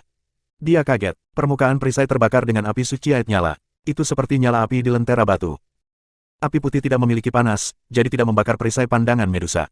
Api putih dengan cepat menyebar ke seluruh perisai. Sepertinya itu akan dimakan dalam waktu singkat. Hansen menggunakan kekuatan dongsuannya. Dia mencoba memadamkan api di perisai, tetapi dia tidak bisa menghentikannya. Dia melihat perisai itu dikelilingi oleh api putih. Dia tidak ingin itu menyebar ke tangannya, jadi dia harus melepaskan perisainya. Saat Hansen melepaskan perisai pandangan Medusa, perisai itu dikelilingi oleh api putih. Perisai ungu yang terlihat seperti logam itu tampak seperti dikelilingi oleh api putih suci. Itu benar-benar terlihat seperti suci. Cakar naga besar bersisik hitam tiba-tiba bergerak. Hans Steel tidak memiliki kendali penuh atas Shield of the Medusas Gaze. Itu terbang menuju naga bersisik hitam. Begitu dia mendekat, naga itu menangkapnya dengan cakarnya. Hansen melihat mata naga besar itu penuh dengan jijik. Dengan cakar melilit perisai pandangan Medusa, wanita aneh di depan membuka matanya. Dia menembakkan cahaya aneh. Bagaimana mungkin? Wajah Hansen tiba-tiba berubah. Perisai tatapan Medusa biasanya bukanlah sesuatu yang bisa diambil dan digunakan oleh orang asing, tapi entah bagaimana naga bersisik hitam itu bisa melakukannya. Itu agak sulit dipercaya. Perisai pandangan Medusa hanya bisa digunakan oleh kekuatan elemen khusus Gana. Hansen menggunakan sutra dongsuan untuk mensimulasikan kekuatan Gana. Begitulah cara dia bisa menggunakan Shield of the Medusas Gaze. Naga ular bersisik hitam memiliki elemen yang berbeda dari Gana. Hansen yakin tentang itu. Jadi, bagaimana itu bisa mengaktifkan perisai? Waktu tidak memberi Hansen kesempatan untuk memikirkannya terlalu banyak. Melihat cahaya Medusas Gaze akan mendarat padanya, dia melintas. Dia berteleportasi untuk menghindari cahaya yang dipancarkan oleh perisai. Hansen memahami Medusas Gaze dengan cukup baik. Naga bersisik hitam itu terus menembakkan Medusas Gaze seperti peluru. Semua mie itu terus diluncurkan, tetapi tidak ada satupun yang bisa menyakiti Hansen. Sekarang, keterampilan teleportasi Hansen bisa membuatnya berteleportasi di galaksi. Cahaya Medusas Gaze tidak bisa mengimbangi kecepatan teleportasinya. Naga bersisik hitam terus-menerus menyerang dan berulang kali gagal. Sepertinya kehilangan kesabaran. Itu membuka mulutnya lebar-lebar dan mengeluarkan beberapa kehadiran naga. Kali ini, kehadiran naga tidak menembus api lentera batu. Itu seperti awan hitam menutupi langit dan tanah. Itu tidak memungkinkan Hansen untuk bergerak. Hansen melihatnya. Ada tanda air melambai di tubuhnya. Kehadiran naga menutupi langit dan bumi. Itu terlihat sangat membunuh, tapi tidak bisa mendekati tubuh Hansen. Jiwa binatang hantu Time-nya menunda waktu di daerah tersebut. Itu membuat kehadiran naga tidak dapat mencapai Hansen. Bab 2923 Lentera Batu. Tanpa kekuatan elit dewa sejati, akan sangat sulit untuk bertahan hidup. Untungnya, dia memiliki skill seperti Under the Sky Knife. Kekuatan naga bersisik hitam itu sangat kuat, tapi tidak begitu kuat sehingga tidak menunjukkan kelemahan. Itu tidak bekerja dengan sempurna. Kekuatannya akhirnya akan berkurang dan mengalir menyusuri sungai waktu yang panjang. Kecuali jika kekuatan naga sisik hitam mampu merobek area waktu dengan segera, dan kecepatannya cukup cepat untuk mengabaikan penundaan waktu dan melesat melewati area waktu, tidak peduli seberapa ganasnya serangan itu. Itu tidak bisa menyakiti Hansen. Time Ghost adalah salah satu dewa xenogenik sejati kelas atas di alam semesta. Kekuatan jiwa binatangnya seperti harta dewa sejati. Tidak peduli seberapa kuat naga sejati sisik hitam itu tidak cukup cepat untuk merobek area Time Ghost. Hansen berani mengunjungi sistem tandus besar untuk berpetualang. Area waktu adalah salah satu kartu trufnya. Ketika dia bertemu dengan ikan mas besar, dia belum mencoba menggunakan triknya. Dia tidak menggunakan area waktu. Sekarang Shield of the Medusas Gaze telah diambil oleh naga hitam, Hansen tidak akan menyembunyikan kekuatan aslinya lagi. Dia tidak ragu menggunakan jiwa binatang hantu waktu. Hansen melangkah melewati angkasa, berlari menuju naga bersisik hitam. Mulut naga itu menembakkan kehadiran drakonik ke arahnya, dan Shield of the Medusas Gaze menyalakan lampu sorotnya. Ketika kehadiran naga dan cahaya tatapan memasuki area waktu, mereka sangat tertunda. Bahkan cahaya yang menyilaukan, yang biasanya bergerak dengan kecepatan cahaya, membutuhkan waktu 1 tahun cahaya untuk berjalan hanya beberapa kaki. Mereka menghilang sebelum mencapai Hansen. Naga bersisik hitam menyadari bahwa kehadiran naganya tidak terlalu berpengaruh, yang benar-benar mengejutkan binatang itu. Tetap saja, keterkejutan itu hanya berlangsung sepersekian detik. Sesaat kemudian, naga bersisik hitam itu menggunakan cakar lainnya untuk menahan lentera batu di depannya. Itu kemudian meniup lentera. Kehadiran naga bersisik hitam menembus lentera dan diselimuti oleh api putih. Itu melayang menuju Hansen. Hansen merasa kedinginan, tetapi dia tidak berani meremehkan musuhnya. Dia tahu kekuatan lentera batu bukanlah hal yang biasa. Naga bersisik hitam itu masih bisa menggunakan Shield of the Medusas Gaze dan menembakkan cahaya yang melotot. Itu mungkin semua karena apa yang bisa diilhami oleh lentera batu. Sekarang, kehadiran naga memiliki nyala api. Itu menuju langsung ke Hansen. Dia menatapnya. Saat kehadiran naga memasuki area waktu, itu tidak terpengaruh oleh penundaan waktu. Itu masih cepat menuju Hansen. Lentera batu ini benar-benar jahat. Mata Hansen terbakar. Dia menatap lentera batu dan kehadiran naga, yang tidak terkait dengan api putih. Dia tidak panik. Hansen ingin bergerak, tapi Bauer, yang berada di punggungnya, tiba-tiba melompat. Dia memakai kacamata hitam. Saat berada di luar angkasa, tubuhnya menunjukkan beberapa perubahan. Dia tiba-tiba tampak seperti naga bersisik hitam besar. Setelah Bauer berubah menjadi naga bersisik hitam dan membuka mulutnya yang lebar, gelombang kehadiran naga hitam ditembakkan. Itu menghantam kehadiran naga dengan api putih. Kedua kehadiran naga terus bertabrakan satu sama lain. Alam semesta di sekitar bergetar. Bidang es tiba-tiba meledak. Hansen kaget dan bahagia. Ini sangat aneh. Kacamata hitam itu bisa mengubah Bauer menjadi naga bersisik hitam, dan dia bisa menggunakan kehadiran naga bersisik hitam itu. Petik 2. Kedua kehadiran naga itu terus menyerang satu sama lain. Mereka kemudian tiba-tiba menghilang. Melihat naga bersisik hitam yang sama di depannya, naga bersisik hitam asli membeku. Setelah itu, naga hitam itu sangat marah. Ia memandang Bauer dan mengeluarkan jeritan naga yang bisa menembus awan dan memecahkan batu. Teriakan naga menjadi gelombang kejut alami menuju Bauer. Bauer mengeluarkan tangisan naganya sendiri. Ia langsung kembali ke naga bersisik hitam. Dua gelombang kejut yang menakutkan saling menyerang di luar angkasa. Ada banyak suara seperti benda rusak. Setelah mereka bertabrakan, hasil pertarungan adalah seri. Naga bersisik hitam itu sangat marah. Saat itu membuat naga lain menangis dan melepaskan lebih banyak kehadiran naga, sisik naga bersinar dengan cahaya yang aneh. Semua jenis kekuatan menuju ke Bauer. Itu gila, itu menutupi langit dan tanah. Bauer tidak lemah, dia juga menggunakan banyak kekuatan. Pertarungan antara dia dan naga bersisik hitam adalah seri. Selain dari Shield of the Medusas Gaze dan lentera batu, kekuatan apapun yang digunakan naga bersisik hitam itu juga bisa digunakan oleh Bauer. Kekuatannya setara dengan naga bersisik hitam. Kacamata hitam adalah persenjataan kepribadian dewa yang sangat kuat. Aku tidak tahu kepribadian dewa roh Tuhan mana yang membuatnya. Hansen kaget dengan apa yang dia saksikan. Melihat kekuatannya diblokir sepenuhnya oleh Bauer, naga bersisik hitam itu terkejut dan ketakutan. Itu meraung liar dan mengangkat lentera batunya lagi. Mata naganya sedalam lubang hitam saat menatap api lentera batu dan menembakkan dua cahaya hitam. Ketika cahaya hitam melewati nyala api, itu menjadi putih. Bauer tidak akan terlihat lemah di hadapan musuhnya. Matanya menjadi mata naga. Dia membukanya lebar-lebar dan menembakkan dua cahaya hitam, tetapi dia tidak memiliki lentera untuk mengecatnya. Cahaya Bauer masih gelap gulita. Cahaya hitam dan putih melesat ke udara. Mereka berbeda dari kehadiran naga. Kali ini, saat mereka menyerang satu sama lain, cahaya hitam Bauer dipecah oleh cahaya putih dengan mudah. Cahaya putih mengarah ke Bauer. Bauer kaget. Tubuhnya berguling. Tubuh naga raksasa bersisik hitamnya berubah menjadi lebah yang sangat kecil. Cahaya putih merindukannya dan menghantam es dan salju sebagai gantinya. Padang es dan salju menghilang saat terkena cahaya putih. Rasanya seperti tidak ada apa-apa. Lebah kecil Bauer telah terbang kembali ke Hansen. Bauer memulihkan tubuhnya dan meringkuk di dada Hansen. Dia menepuk dadanya dan berkata, lentera batu itu sangat kuat. Kamu lihat saja sekarang. Lihat bagaimana ayah akan menyingkirkannya. Setelah Hansen mengatakan itu, dia mengangkat Bauer dan meletakkannya di belakangnya. Dia kemudian pergi menuju naga bersisik hitam. Dengan teleportasi sederhana, Hansen berada tepat di depan naga bersisik hitam. Naga itu menyemburkan kehadiran naga. Itu buru-buru melakukannya, jadi tidak punya waktu untuk mengumpulkan cahaya yang merusak. Hansen tidak memiliki area waktunya aktif. Dia menggunakan semua kekuatannya dan memasukkannya ke dalam Jadeskin. Kedua tinjunya seperti tsunami menuju kehadiran naga. Saat bertemu dengan kekuatan Jadeskin, kehadiran naga membeku di udara. Tapi kehadiran naga itu terlalu kuat. Itu hanya bisa dibekukan oleh satu lapisan. Kehadiran naga terus datang dari belakang. Itu memecahkan es dan mendarat di Hansen. Ledakan. Hansen tersipu oleh kehadiran naga. Dia seperti semut di tsunami.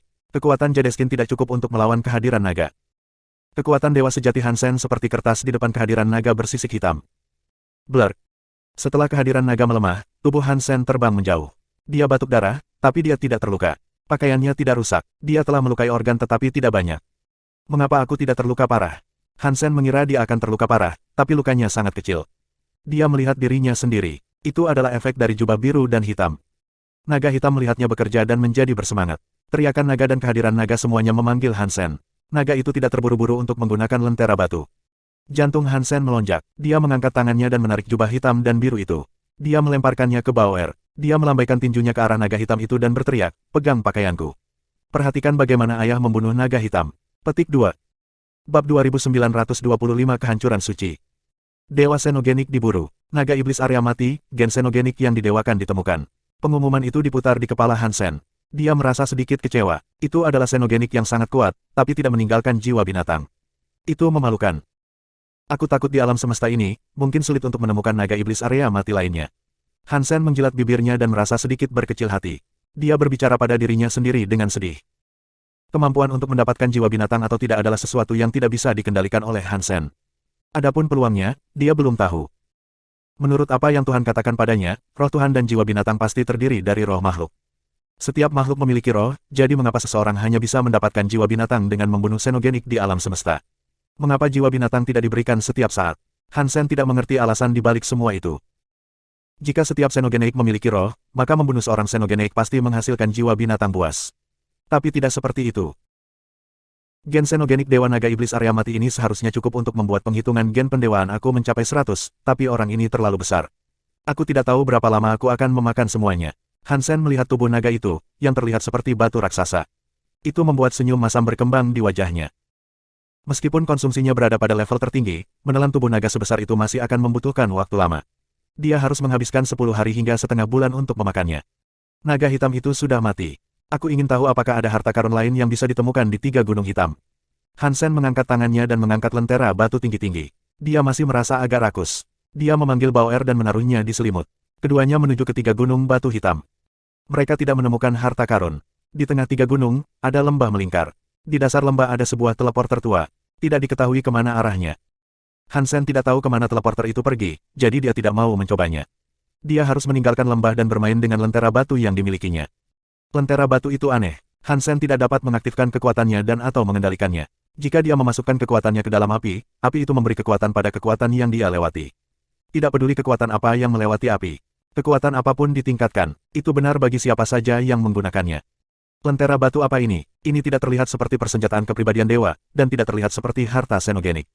Kelihatannya seperti lentera ras dari Aula Geno, tapi tidak persis sama dengan mereka. Hansen mempelajari lentera sebentar. Dia masih tidak bisa menemukan apa lentera batu itu. Jika aman digunakan, Hansen tidak akan terlalu banyak menelitinya. Dia memasukkannya ke dalam Destiny's Tower dan pergi untuk mulai memakan daging naga iblis area mati.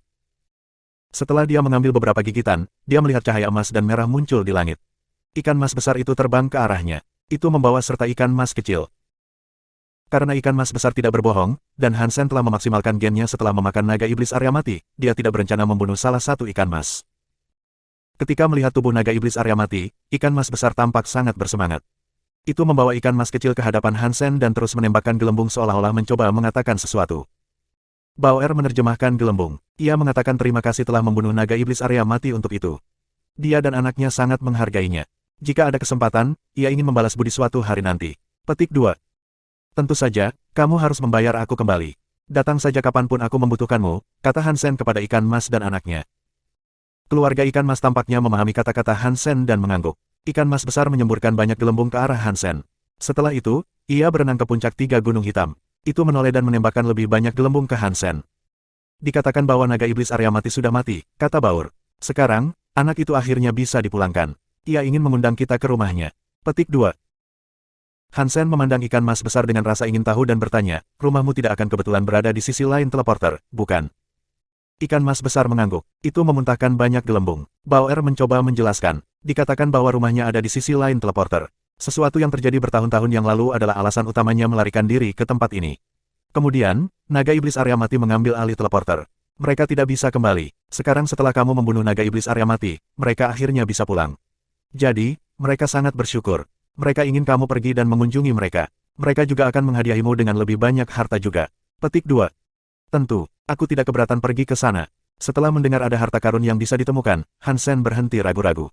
Dia memasukkan daging naga iblis area mati ke dalam Destiny's Tower dan mengikuti ikan mas besar ke dalam teleporter.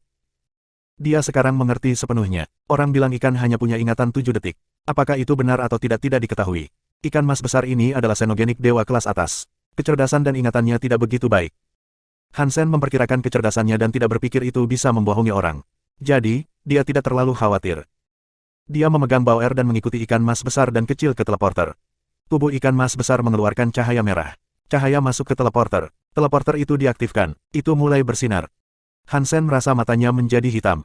Ketika penglihatannya kembali normal, dia tidak lagi berada di padang salju. Itu semua gelap di depan. Tidak ada tempat, tidak ada petunjuk tentang alam semesta di sekitar. Tidak ada tanah, dan tidak ada gunung. Itu seperti tidak ada. Itu hanya kehampaan hitam pekat. Di depan kehampaan hitam itu, ada pintu batu yang rusak. Pintu itu hanya tersisa 2 pilar batu yang rusak. Batu atapnya pecah. Dia melihat setengah dari tanda tergantung di atap yang rusak. Ada lampu di depan pintu. Itu melepaskan cahaya kuning yang sangat redup. Hansen hanya melihat setengah dari tanda itu, yang bertuliskan kata, Secret. Apakah tempat ini reruntuhan milik Secret? Hansen kaget. Dia tidak dapat memikirkan ras lain yang berani menggunakan kata, Secret, selain dari Secret. Ikan mas besar menggiring ikan mas kecil menuju pintu yang rusak. Ikan mas besar tampak sangat bingung. Sepertinya dia tidak mengenali tempat itu. Hansen memegang Bauer dan mengikuti.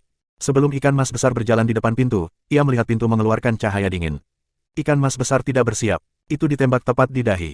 Darah ada di mana-mana. Itu seperti anak panah yang sangat tajam menusuk dahi ikan mas besar. Meskipun mata panah tidak masuk dalam, itu memutuskan rantai zat pelindung ikan mas besar. Panah itu sangat kuat. Beraninya kamu datang ke Secret. Apakah kalian ingin mati? Suara yang sangat redup datang dari sisi kiri pilar batu. Mereka kemudian melihat seseorang keluar dari balik pilar batu. Seseorang, yang memiliki tubuh manusia dan wajah anjing, sedang memegang busur bergigi. Ada 3 anak panah bergigi di punggung orang itu. Orang itu mengulurkan tangan. Panah gigi yang bersarang di kepala ikan mas besar terbang kembali ke tangan orang tersebut. Luka pada ikan mas besar robek. Darah keluar dengan panah. Itu tidak bisa dihentikan. Bab 2924, Membunuh Black Dragon, Subscribe Penatua. Pang, pang, pang, tubuh Hansen terus bergetar di angkasa. Kehadiran naga, cahaya mata naga, sisik naga, dan banyak kekuatan naga lainnya yang berbeda memukulnya. Meskipun Hansen mencoba yang terbaik untuk memblokir mereka, karena perbedaan level kekuatan, dia semakin terluka setiap detik. Darah yang tampak seperti kristal keluar dari semua lukanya. Hanya Tuhan yang tahu berapa banyak tulang yang patah di tubuhnya. Itu membuat seluruh kehadiran Hansen terlihat mengerikan. Naga bersisik hitam itu sangat bersemangat. Itu terus menembakkan napas naga. Semua sisik naganya memotong tubuh Hansen. Binatang buas itu benar-benar menikmati pembunuhan, dan tidak terburu-buru menggunakan lentera batu untuk menyingkirkan Hansen. Pang! Bahu Hansen terkena cahaya mata naga. Tulang bahu kirinya benar-benar lenyap. Sepertinya dia telah digigit monster yang tidak terlihat. Luka bersinar dengan kristal darah. Hansen sangat kesakitan. Dia mengerutkan kening, tapi ekspresinya tidak berubah.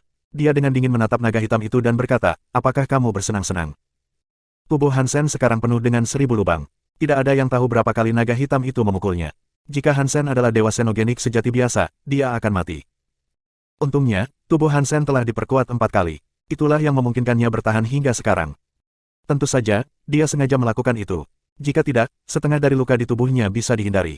Hansen tidak berencana mengelak. Dia bahkan sengaja menggunakan tubuhnya untuk memastikan dia terkena serangan. Satu-satunya serangan yang dia hindari adalah yang pasti akan membunuhnya. Mengaum. Naga hitam tidak peduli tentang semua itu. Itu melepaskan beberapa tangisan naga. Ia ingin menyakiti Hansen lagi. Kali ini, Hansen tidak membiarkan tubuhnya menerima pukulan.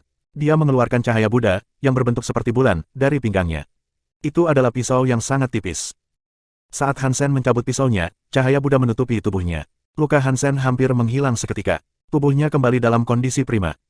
Pisau penyebab karma melepaskan cahaya Buddha pada penyerangnya. Itu seperti matahari yang membanjiri alam semesta dengan cahaya terang. Hansen tidak mengatakan apapun. Dia menebas ke arah seruan naga bersisik hitam itu. Cahaya pisau yang menakutkan itu seperti pedang yang merobek langit. Itu memecah gelombang kejut teriakan naga dan berlanjut menuju naga hitam. Dia menggunakan pisau penyebab karma untuk serangan ini karena memiliki kemampuan untuk menyerap semua kerusakan yang baru saja dia alami. Kekuatan yang terkumpul hampir sama dengan semua serangan yang diterima Hansen. Dengan kekuatan Hansen sendiri, bersama dengan keterampilan pisau yang kuat, bahkan dewa xenogenik kelas atas seperti naga bersisik hitam pun terkejut. Ia tidak berani menerima serangan seperti itu. Itu memutar tubuhnya. Itu seperti naga di luar angkasa mencoba melarikan diri. Sayang sekali karena telah meremehkan penyebab kekuatan pisau karma begitu banyak. Penyebabnya sudah ada, dan karma akan datang. Naga bersisik hitam itu harus menggunakan kekuatannya sendiri untuk memblokirnya. Itu tidak bisa lepas dari cahaya. Naga itu melihat cahaya pisau datang tepat untuk itu. Itu merobek ruang. Tidak peduli apa yang binatang itu coba lakukan, dia tidak bisa membuat jarak di antara dia. Ia menundukkan kepalanya, ingin meniup lentera batu di tangannya. Ia ingin menggunakan kekuatan api lentera batu untuk mematahkan serangan ini. Nafas naga keluar dari mulutnya seolah-olah berada bermil-mil jauhnya. Itu tidak dapat meniup api lentera di depannya. Area waktu Hansen tidak dapat memengaruhi lentera batu, tetapi dapat memengaruhi naga hitam. Hansen menggunakan area waktu untuk membatasi naga agar tidak memancarkan kehadiran naganya. Dia menunda lawannya untuk mengulur waktu. Kehadiran naga tidak bisa mencapai nyala api lentera, yang sebenarnya cukup dekat dengannya. Ketika sang naga menyadari apa yang sedang terjadi, semuanya sudah terlambat. Pada saat itu, cahaya pisau turun. Itu mengenai dahi naga hitam. Naga hitam itu sudah melewati titik tanpa harapan. Ia tidak berencana melakukan hal lain. Itu mengumpulkan kekuatan dan menggunakan kepalanya untuk menerima pukulan. Kaca. Darah naga keluar seperti mata air. Kepala naga itu dipotong oleh pisau Hansen. Itu dipotong bersih melalui tengah. Cahaya pisau ungu juga melewatinya dengan kekuatan robek yang menakutkan. Cara kekuatan itu maju seperti membelah bambu. Itu membelah setengah dari tubuh besar naga hitam itu. Hansen tidak punya waktu untuk melihat apakah naga hitam itu sudah mati atau belum. Tubuhnya berkedip dan berteleportasi secara langsung sebelum naga hitam. Dia mengambil lentera batu. Jika bukan karena lentera batu, meskipun itu adalah elit dewa sejati, Hansen tidak akan kesulitan melenyapkan iblis itu. Hansen meraih lentera batu dan berteleportasi. Dia berteleportasi ke cakar naga lainnya. Dia ingin mendapatkan kembali Shield of the Medusas Gaze. Sebelum jari-jarinya menyentuh perisai, cakar naga hitam itu bergerak mundur. Tubuhnya, yang telah dipotong menjadi 2, digabungkan lagi. Lukanya langsung sembuh seperti tidak pernah terluka sebelumnya. Itu adalah kekuatan pemulihan tubuh yang sangat kuat, kata Hansen sebentar. Kekuatan pemulihan tubuh xenogenik naga sangat kuat.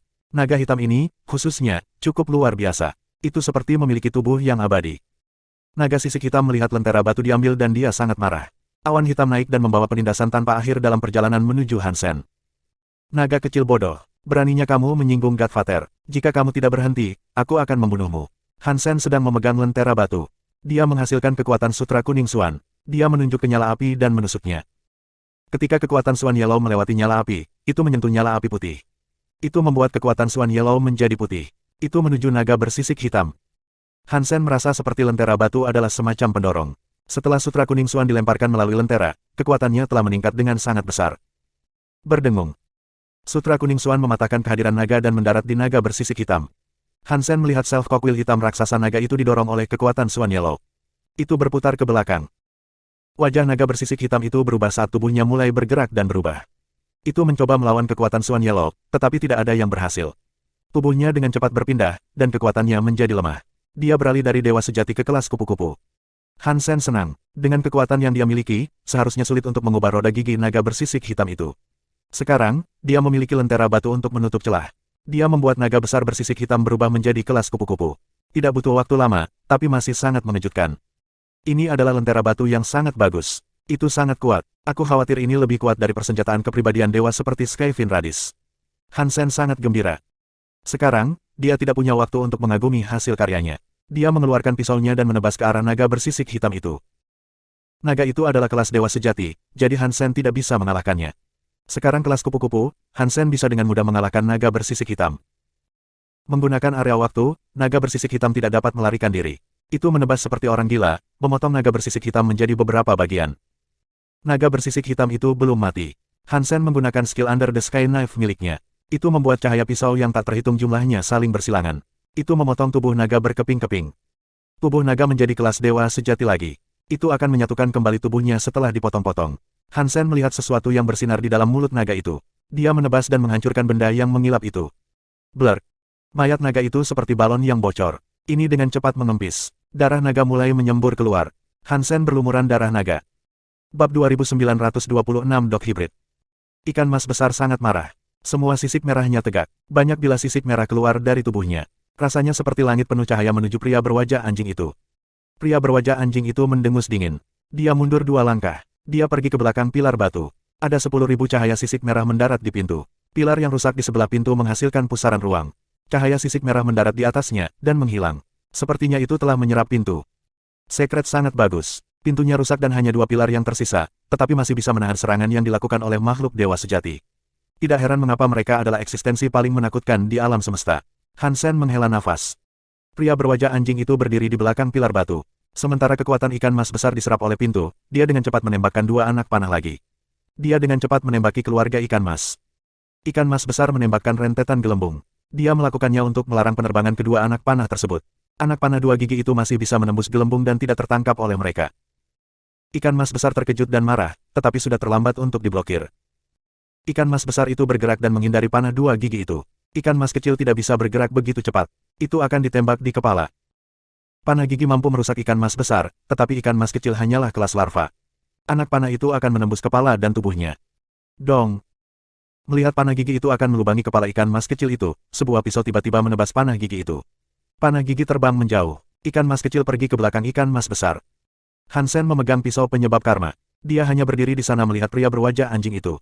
Dia bertanya, siapa namamu? Siapa dari sekret kamu? Petik 2. Pria berwajah anjing itu seharusnya adalah xenogenik kelas dewa sejati. Dia pasti cukup terkenal di Liga Sekret.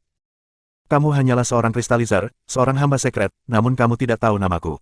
Pria berwajah anjing itu meraih panah gigi yang telah terbang kembali. Matanya terlihat sangat jahat. Dia menarik tali busur lagi dan membidik Hansen. Ketika tali busur ditarik, Hansen merasakan sejumlah besar kekuatan masuk ke pengundian itu. Itu membuat orang merasa sangat takut. Itu seperti ular beracun yang siap meluncurkan dirinya sendiri kapan saja. Saat Hansen menatap busur, dia berpikir, kekuatan pria berwajah anjing ini rata-rata untuk dewa sejati. Dia tidak sekuat aku, tapi busurnya agak aneh. Petik 2. Pria berwajah anjing itu tersenyum. Panah gigi di tangannya diluncurkan. Panah gigi menghilang di angkasa. Itu seperti bisa berteleportasi melalui ruang angkasa untuk mendarat di Hansen. Kamu memiliki keinginan kematian. Setelah melihat Hansen ditembak, pria berwajah anjing itu tertawa kejam. Detik berikutnya, pria berwajah anjing itu melihat Hansen muncul di depannya. Area di tubuh Hansen yang terkena panah memudar. Menepuk. Hansen menamparkan wajah pria berwajah anjing itu. Pria berwajah anjing itu terbang kembali ke pilar batu. Hansen mengambil busurnya. Kamu sangat pelit, dan keterampilan panahmu buruk. Izinkan aku mengajari kamu cara menggunakan busur. Hansen memegang busur. Dia menarik tali ke belakang dan membidik pria berwajah anjing, yang tersandung kembali ke kakinya dan merangkak lebih dekat. Pria berwajah anjing itu sangat ingin berteriak, tapi dia melihat anak panah itu diarahkan padanya. Dia kaget. Keringat dingin yang muncul di alisnya mulai membasahi seluruh tubuhnya. Rasanya seperti seseorang mencekiknya, membuatnya sulit bernapas. Pria berwajah anjing itu memiliki perasaan aneh. Dia merasa jika dia bergerak 1 inci, panah gigi itu akan menghancurkan otaknya. Jadi, pria berwajah anjing itu berdiri di tempatnya dan tidak berani bergerak. Dia terus berkeringat. Bagaimana mungkin? Dia hanya seorang pelayan Crystallizer. Bagaimana dia begitu kuat? Pria berwajah anjing itu berkeringat deras, tapi dia tidak bergerak. Dia kaget. Hansen bersiap-siap untuk menembak pria berwajah anjing itu ketika dia tiba-tiba merasakan teleporter itu bergerak. Dia melihat beberapa orang muncul di teleporter. Itu adalah Grandmaster Ancient Abyss dan yang lainnya. Grandmaster Ancient Abyss kaget melihat Hansen di sana. Mereka tidak berhenti dalam perjalanan mereka dan telah melakukan perjalanan dengan kecepatan yang sangat tinggi.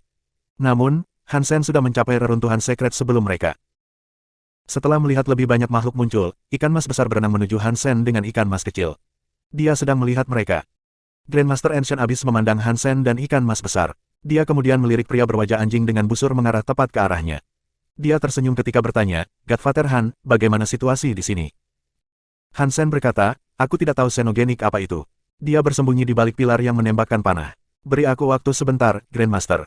Biarkan aku menyingkirkan xenogenik ini, dan aku akan berbicara dengan kamu. Petik 2. Kamu hanyalah pelayan kristalizer, kata pria berwajah anjing itu sambil mengertakkan gigi. Beraninya kamu mengatakan itu.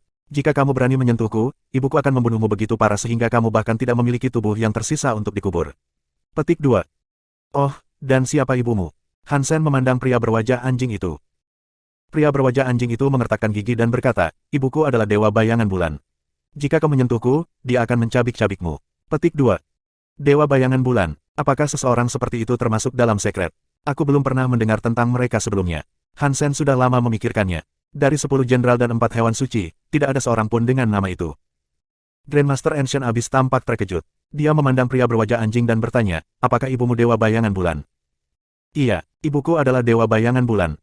Namaku Kich. Jika kamu tahu betapa kuatnya ibuku, berikan aku kembali Dok Robo. Jika tidak, kalian semua mati. Bagi seseorang yang mengetahui nama ibunya, itu membuat pria berwajah anjing itu sangat sombong. Hansen memandang Grandmaster Ancient Abyss. Dia tidak takut pada siapapun. Dia hanya ingin tahu siapa dewa bayangan bulan itu. Grandmaster Ancient Abyss tersenyum dan berbicara kepada Hansen. Pernahkah kamu mendengar tentang dewa bayangan bulan? Kamu pasti pernah mendengar tentang Crow Sky Dog. Petik 2. Salah satu dari 10 jenderal sekret. Hansen bertanya, dia yang disebut Crow Sky Dog. Grandmaster Ancient Abyss memandang Kich saat dia berkata, ya. Crow Sky God adalah salah satu jenderal sekret yang menjaga pintu. Dewa bayangan bulan adalah istrinya. Dia adalah dewa xenogenik sejati, tetapi mereka tidak dari ras yang sama. Dilihat dari wajah orang ini, dia memang terlihat seperti anak bibrida dari Crow Sky Dog dan Moon Shadow God. Petik 2. Kamu benar, dia adalah anjing bibrida dari Crow Sky Dog dan Moon Shadow God. Sebuah suara keluar dari pintu sekret. Seseorang segera keluar. Hansen, Grandmaster Ancient Abyss, dan yang lainnya melihat ke arah sana.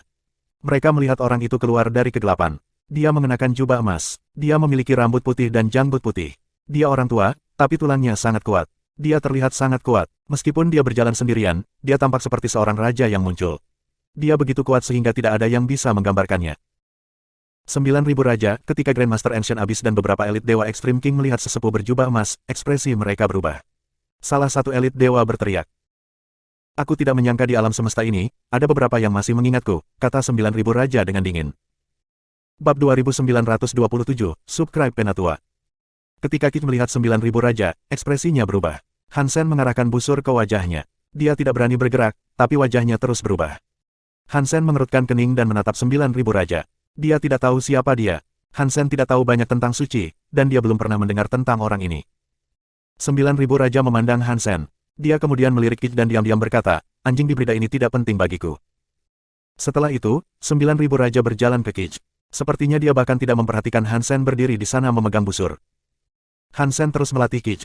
Dia dengan dingin berteriak, apakah aku setuju untuk menyerahkannya kepada kamu? Jika ada sesuatu yang aku inginkan, aku tidak memerlukan persetujuan siapapun untuk mengambilnya. 9.000 Raja tidak melihat ke arah Hansen. Dia terus berjalan ke Kich. Mata Hansen tertuju pada targetnya. Busur di tangannya melepaskan kekuatan menakutkan. Itu akan menembakkan panah gigi. Grandmaster Abyss kuno tiba-tiba berkata, Saudara Han, ayah Kich adalah jenderal penjaga pintu suci. Mungkin dia tahu tentang sakral di dalam. Mungkin kita harus membuatnya tetap hidup. Hansen tahu dia mengatakan itu untuk meredakan ketegangan yang muncul antara dia dan 9.000 Raja. Terima kasih telah mengingatkan aku, tapi ini adalah mangsa aku. Tidak ada orang lain yang bisa menyentuhnya. Hansen tidak bergerak. Kekuatan di busur menjadi lebih kuat. Kich merasa jika Hansen melepaskan panah gigi, dia akan terbunuh. Dia bahkan tidak akan bisa menghindarinya. Tubuhnya penuh keringat dingin. Dia memutar matanya sebelum melihat ke 9.000 Raja dan memohon, 9.000 Raja, aku bersedia untuk memimpin jalan untukmu. Tolong bantu aku. Nine Thousand King berbalik dan melihat ke arah Hansen. Dia dengan dingin berkata, jangan berpikir kamu bisa memerintahku hanya karena kamu memiliki Dok Crow Bow di tanganmu. Coba tembak aku jika kamu punya nyali untuk melakukannya. Petik 2. Hansen tidak berbicara. Dia melepaskan jari-jarinya, membiarkan panah gigi terbang menuju Kich. Ada suara mendengung, mengakibatkan panah gigi anjing menghilang di udara. The Dok Crow Bow mampu merobek ruang. Anak panah yang ditembakkan darinya memiliki kekuatan teleportasi. Makhluk biasa tidak bisa menghindarinya. Kich kaget dan mencoba mundur. Meskipun dia memiliki Doctor Bolt, itu adalah peninggalan ayahnya. Dia tahu dia tidak bisa menghindari panah gigi. Ditembak oleh panah biasa tidak masalah, tapi panah gigi memiliki kekuatan gila. Jika dia ditembak oleh panah gigi, kekuatan gila akan menyerang tubuhnya.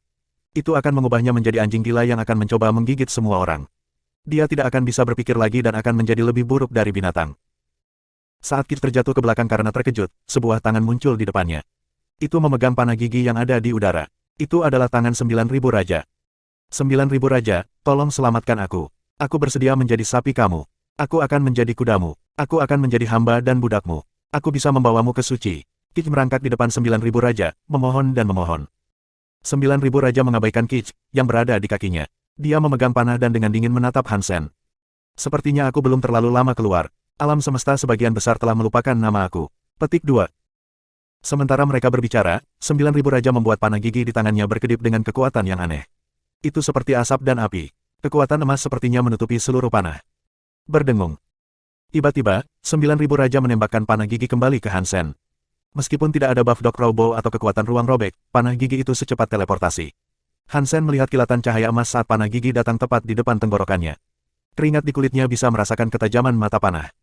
Hansen tidak bergerak. Dia tidak ingin mengelak. Dia melambaikan lengan bajunya. Lengan jubah biru melilit panah gigi yang berkedip-kedip. Dia menariknya ke bawah dan meletakkannya di tangannya. Lampu emas di anak panah itu hilang. 9.000 Raja mengerutkan kening. Dia memandang Hansen dengan tampilan yang lebih dingin. Untuk membangun perdamaian, Grandmaster Abyss kuno berkata, suci adalah tempat yang sangat berbahaya. Mengapa kalian berdua mencoba membunuh satu sama lain karena Sometsa begitu kecil? Jika hal seperti itu, kamu akan memberikan keuntungan kepada elit di dalam suci. Petik 2. Setelah berhenti sejenak, Grandmaster Abyss kuno melihat ke arah Kit dan berkata, ditambah, meskipun orang ini adalah anak dari Cross Skydog, setelah sekret berubah, sekarang berbeda. Bukan hanya dia, bahkan jika ayahnya datang, dia mungkin tidak bisa menunjukkan kepada kita suci. Itu tidak berguna. Petik 2. Tidak masalah apakah dia berguna atau tidak. Siapapun yang melawanku harus mati. Nine Thousand King dengan dingin menatap Hansen. Hansen dengan dingin menjawab, kamu benar. Kegunaannya tidak masalah. Dia adalah mangsaku. Aku tidak akan membiarkan orang lain menyentuhnya. Petik 2. Keduanya saling menatap. Tubuh mereka mendidih dengan kehadiran yang menakutkan. Tak satu pun dari mereka ingin mundur selangkah. Tiba-tiba, bayangan muncul di dekat pintu. Seseorang telah tiba. Kali ini, itu adalah wanita cantik dengan pakaian hitam. Kit melihat wanita cantik berpakaian hitam itu dan merangkak ke arahnya. Ibu, selamatkan aku. Dewa bayangan bulan, jangan ikut campur, kata 9.000 Raja. Dia mengulurkan tangannya untuk menarik kembali Kit, yang sedang dalam proses berlari ke wanita cantik berpakaian hitam. Beberapa kekuatan tak terlihat menarik Kit kembali. Dia berguling kembali ke tangan 9.000 Raja. Ekspresi Dewa bayangan bulan berubah. Tubuhnya berubah menjadi bayangan. Dia muncul dalam bayangan 9.000 Raja. Pisau bayangan hitam datang menusuk ke arah 9 Raja bayangan. Nine Shadow King bersinar dengan cahaya emas yang cerah. Itu melelehkan bayangan pisau. Lampu pisau yang tak terhitung jumlahnya menuju Dewa bayangan bulan, yang memaksanya mundur. Saat ini, Kit tersedot ke tangan 9.000 Raja. Dia dicengkeram di tenggorokan, jadi dia mulai menangis. Wajah Dewa bayangan bulan tampak marah saat dia berteriak, 9.000 Raja, lepaskan anakku. Aku bisa melepaskannya. Jika kamu mendengarkan aku, dia bisa menjadi setengah anak aku. Kalau begitu aku tidak akan menyakitinya. 9.000 Raja tampak jahat saat dia memeriksa Dewa bayangan bulan. Beraninya kamu. Dewa bayangan bulan sangat marah. Dia gemetar. Sebuah bayangan berkedip di tubuhnya. Itu berubah menjadi pedang malam yang menutupi langit. Itu langsung menuju 9.000 Raja. 9.000 Raja tidak bergerak. Dia meraih Kit dan melepaskan 1.000 lampu. Semua pisau itu memotong Kit dan membuat tubuhnya berdarah saat dia berteriak. Apa yang kamu mau dari aku? Dewa bayangan bulan harus menghentikan serangan pedang malamnya. Jika dia terus berjalan, Kit akan dibunuh lebih dulu. Saat itu, kau dicuri oleh si brengsek Evil Skydog. Aku akan membawamu kembali. Ikuti saja aku, dan aku akan memperlakukan kalian dengan baik. Ketika aku mendapatkan relik pemimpin suci, kamu akan dihargai olehnya. 9.000 Raja memberikan senyum jahat. Dewa bayangan bulan tampak ketakutan. Sebelum dia berbicara, Kit dipotong oleh cahaya emas. Dia berteriak dan menangis, ayah. Kamu akan menjadi ayahku. Kami akan mengikuti kamu. Dengan senang hati kami mengikuti kamu. Ibu, ayah sangat kuat. Untuk bisa mengikutinya, ini adalah kesenangan kami. Setuju saja dengannya. Petik 2. Setelah melihat ini, hadir elit Dewa Hansen dan Raja Ekstrim dibekukan. Mereka belum pernah melihat makhluk cabul seperti itu sebelumnya. Dia adalah makhluk dewa sejati, namun dia berperilaku seperti itu. Dia sudah lebih buruk dari binatang. 2928 pergi ke bulan suci bayangan dewa sangat marah sampai dia gemetar. Dia berteriak, diam. 9.000 Raja tertawa dan melepaskan Kit. Dia membiarkannya mendarat di samping kakinya. Dia menyentuh wajahnya dan tertawa. Baik, kamu anak yang baik. Kit dengan cepat berkata, untuk memiliki ayah yang kuat sepertimu, aku harus memenuhi beberapa perbuatan baik seumur hidup untuk mendapatkan pahala yang sangat mahal. Aku juga tidak harus menjadi anak kamu. Aku bisa menjadi sapimu. Aku bisa menjadi kudamu. Aku bisa menjadi hamba dan budakmu. Dengan senang hati, aku tidak pernah bermimpi bisa memiliki ayah yang luar biasa dan tak terkalahkan sepertimu sebelumnya. Petik 2. Hansen dan Raja Ekstrim tidak bisa menonton ini lagi. Bagaimanapun, ini adalah anak dari 10 jenderal. Mereka tidak mengharapkan dia berperilaku seperti ini. Ketika 9.000 raja mendengar apa yang dikatakan, dia tersenyum. Dia menyipitkan matanya dan meletakkan tangannya di atas kepala Kich. Dia menatap Dewa Bayangan Bulan dengan ekspresi sombong. Munsado, sekarang setelah putramu setuju, kamu seharusnya baik-baik saja dengan ini juga. Dewa Bayangan Bulan sangat marah. Dia juga tahu bahwa tidak peduli berapa banyak Kich memohon, jika dia tidak setuju, 9.000 raja akan menghancurkan kepala Kich. Tidak peduli seberapa besar dia tidak mau, Kich tetaplah putranya. Dia tidak punya pilihan untuk mengatakan tidak. Dia tidak ingin melihat putranya mati di hadapannya. Sementara 9.000 raja, Dewa Bayangan Bulan, dan putranya terlibat dengan masalah mereka sendiri, Hansen pergi ke Grandmaster Abyss kuno dan bertanya, siapakah 9.000 raja ini? Aku belum pernah mendengar orang seperti itu di Secret sebelumnya. Petik 2. Grandmaster Abyss kuno tidak segera mengatakan apa-apa. Sebuah suara segera terdengar di telinga Hansen. Meskipun 9.000 raja bukanlah salah satu dari 10 jenderal teratas, dia adalah seorang perwira suci. Meski tak setenar 10 jenderal, ia bukan orang biasa. Setelah Secret dihancurkan, orang mengira dia sudah mati. Aku tidak menyangka akan menemukannya dalam keadaan hidup. Sementara kekuatan besar yang mandul adalah yang terlemah, dia datang ke reruntuhan suci. Sepertinya dia menginginkan benda itu dari suci. Petik 2. Hansen mengangguk. Dia tahu banyak orang menakutkan akan pergi ke reruntuhan, jadi ini tidak mungkin kebetulan. Hansen tidak mengatakan apapun. Selain itu, dia tidak tahu banyak tentang topik tersebut. Itu hanya kebetulan dia ada di sana. Semakin banyak dia berbicara, semakin dia salah. Dia lebih suka tidak mengatakan apapun. Munsado, apakah kamu sudah memikirkannya? Tidak banyak waktu, jadi berhentilah menunda urusan anak kamu. 9.000 raja tampak jahat saat dia menepuk kepala Kich. Dewa Bayangan Bulan menjawab, 9.000 raja, lepaskan putraku. Jika kamu melakukannya, aku akan membiarkan kamu melakukan apapun. Meskipun dia benar-benar ingin membunuhnya, dia harus memikirkan putranya dengan Evil Skydog. Dia adalah satu-satunya koneksi yang mereka miliki sekarang, dan dia tidak ingin hubungan itu terputus. Nine Tousankin menatap langit dan tertawa. Munsado, jangan khawatir. Mengapa aku melakukan sesuatu yang buruk kepada putra kami? Dia adalah anak yang baik. Aku akan dengan senang hati menerimanya. Aku akan menghadiahinya dan tidak menyakitinya. Petik 2. Kich sangat senang. Dia bersujud saat dia berbagi rasa terima kasihnya. Terima kasih ayah. 9.000 raja masih bertingkah sombong. Dia menepuk kepala Kich dan tersenyum. Baik, nak. Sangat bagus, nak. Aku benar-benar harus menghadiahimu. Petik 2. Kich memutar matanya. Dia menatap Hansen dan berkata, menjadi anakmu adalah hadiah terbesar. Aku tidak akan berani mencoba dan mengambil hadiah kamu, tetapi budak kristalizer itu berani untuk tidak menghormati kamu. Dia pantas mati. Aku tidak cukup kuat untuk melawannya. Kalau tidak, aku akan mengulitinya hidup-hidup atas nama membalas kamu. Adapun Dok Robo, aku ingin mengambilnya sehingga aku bisa memberikannya kepada kamu. Itu akan menjadi hadiah atas rasa syukur yang kurasakan untukmu. Petik 2. Hansen memandang Grandmaster Abyss kuno. Mereka mengira pria itu adalah makhluk paling langka. Dia seperti binatang yang ekstrim. Bahkan sekarang, dia masih ingin menggigit Hansen.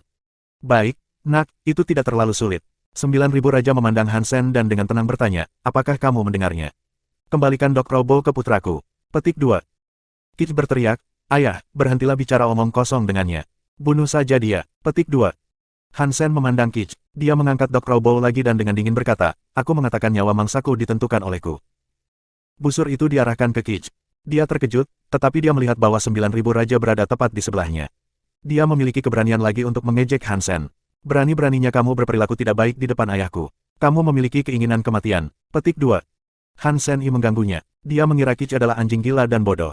9.000 raja pasti khawatir tentang sesuatu. Kalau tidak, dia pasti sudah menyerang. Seharusnya tidak perlu provokasi sederhana. Bahkan 9.000 raja tidak berani melakukan apapun. Dia adalah seekor rubah yang mencoba membuktikan bahwa dia adalah seekor harimau. Berdengung. Hansen melepaskan anak panah.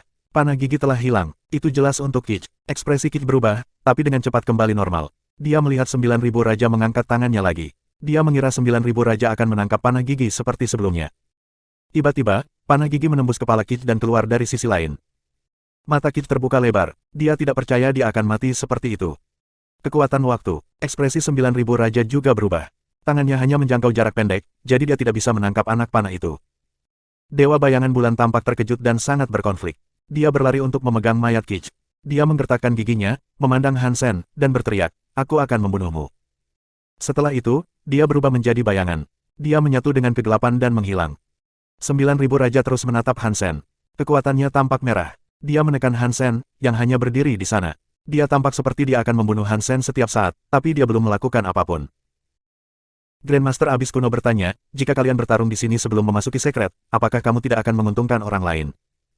Aku akan membiarkanmu hidup lebih lama." 9.000 raja mendengus dingin. Dia berbalik dan melarikan diri melalui pintu. Dia menghilang ke dalam kegelapan.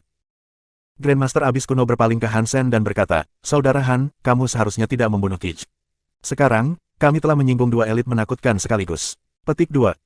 Anjing gila itu lebih buruk dari binatang. Dia menggigit siapapun yang dia lihat. Lebih baik membunuhnya saja. Hansen tidak peduli. Dia berencana pergi ke sekret untuk menyelamatkan Little Flower. Bahkan jika 10 jenderal suci atau 4 binatang suci ada di sana, mereka tidak akan menghentikannya. Selain itu, Kich hanyalah anjing hibrida dengan gonggongan lebih buruk dari gigitannya. Benar, tidak masalah kalau begitu. Ayo pergi ke suci. Jika tidak, mereka akan memiliki kesempatan pertama.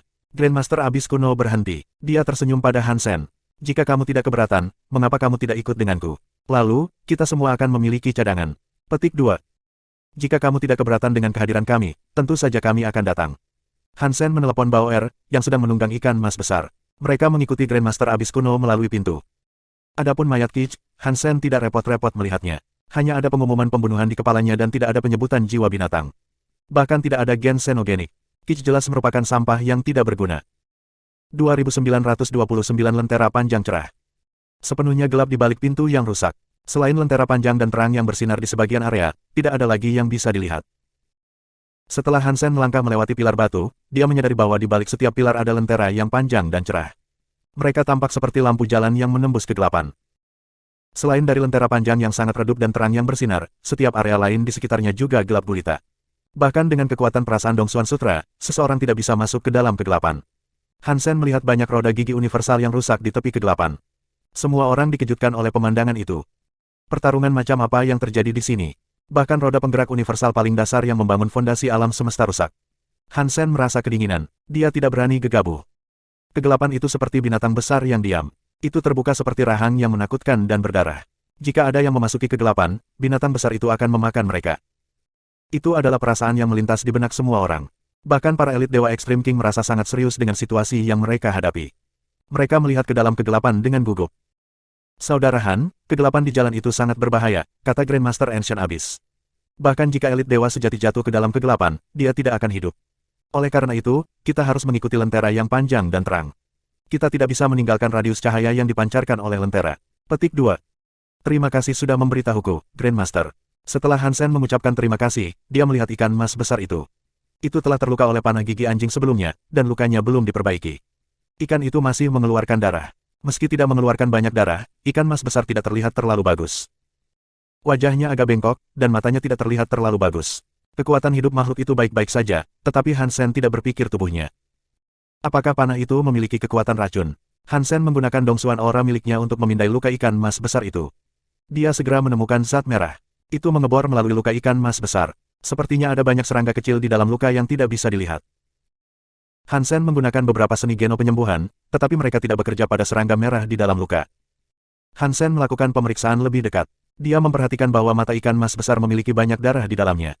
Darahnya sebenarnya adalah serangga merah itu. Grandmaster Ancient Abyss memperhatikan situasi Hansen. Dia mendekat dan berkata, "Jika aku tidak salah, luka yang diderita hewan peliharaan kamu telah menimbulkan kekuatan rabies." Hansen dengan cepat bertanya, "Apa itu kekuatan gila? Apakah kamu tahu cara memperbaikinya, Grandmaster?" Petik 2. Ancient Abyss melihat panah gigi di tangan Hansen. Dia berkata, "Kekuatan rabies adalah kekuatan Crow Sky Dog. Jika seseorang terkena kekuatan rabies, makhluk itu akan kehilangan akal sehatnya.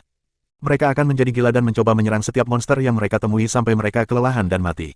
Melihat apa yang terjadi, aku curiga ini memang kekuatan gila.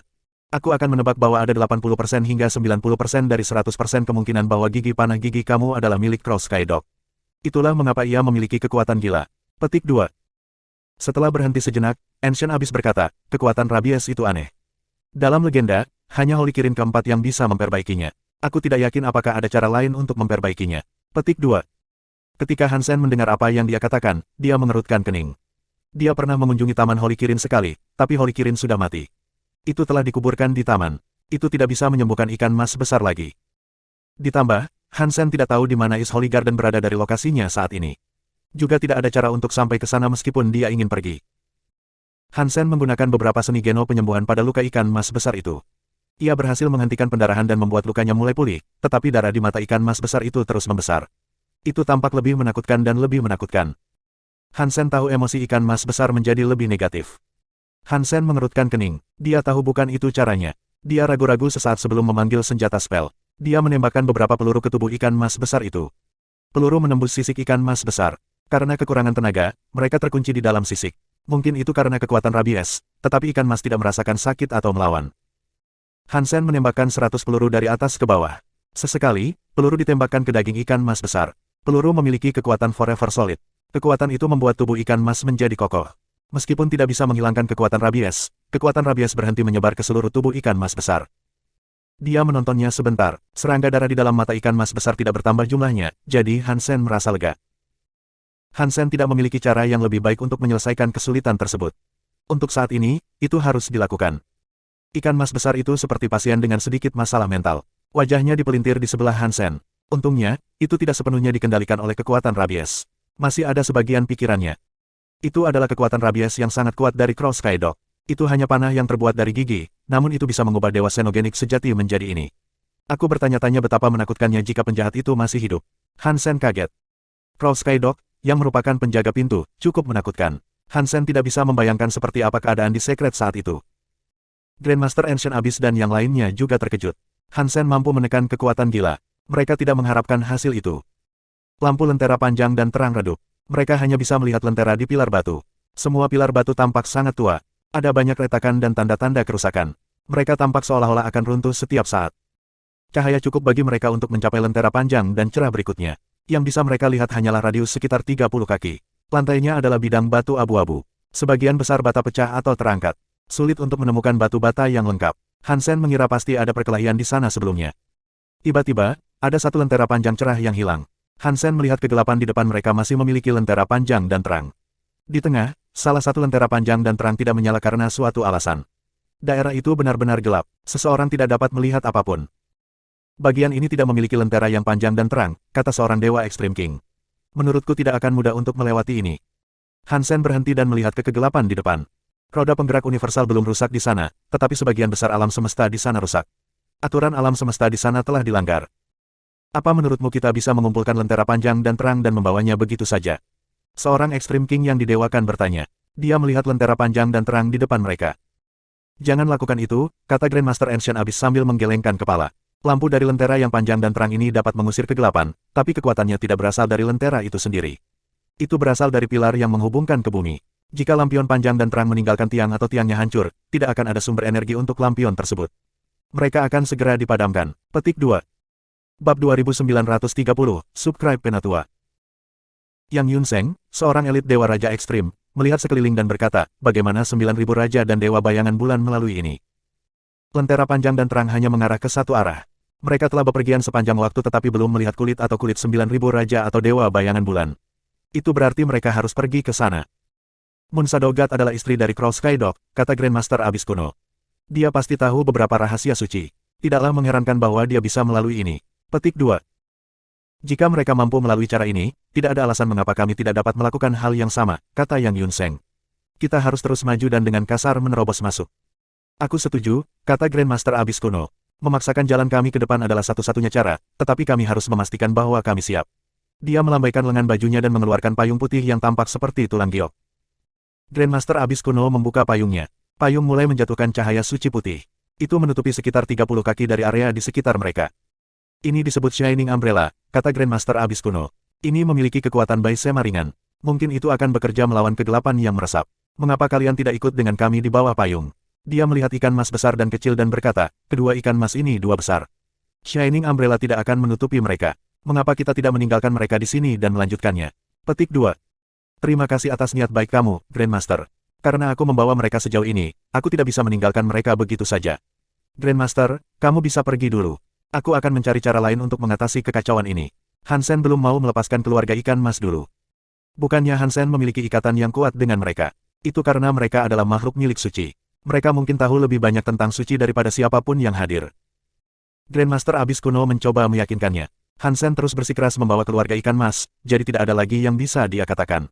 Dia mengangkat Shining Umbrella dan pergi ke kegelapan bersama Yang Yun Seng dan yang lainnya. Hansen melihat Baisema Shining Umbrella terus bertabrakan dengan kegelapan. Cahaya payung cukup diredam. Hanya tinggal 6 kaki lagi dari radius yang tersisa untuk mereka. Grandmaster Abyss kuno dan yang lainnya semuanya terjepit. Itu nyaris membuat mereka semua terlindungi di dalam. Baisema terus bergetar dalam kegelapan seolah-olah akan hancur setiap saat.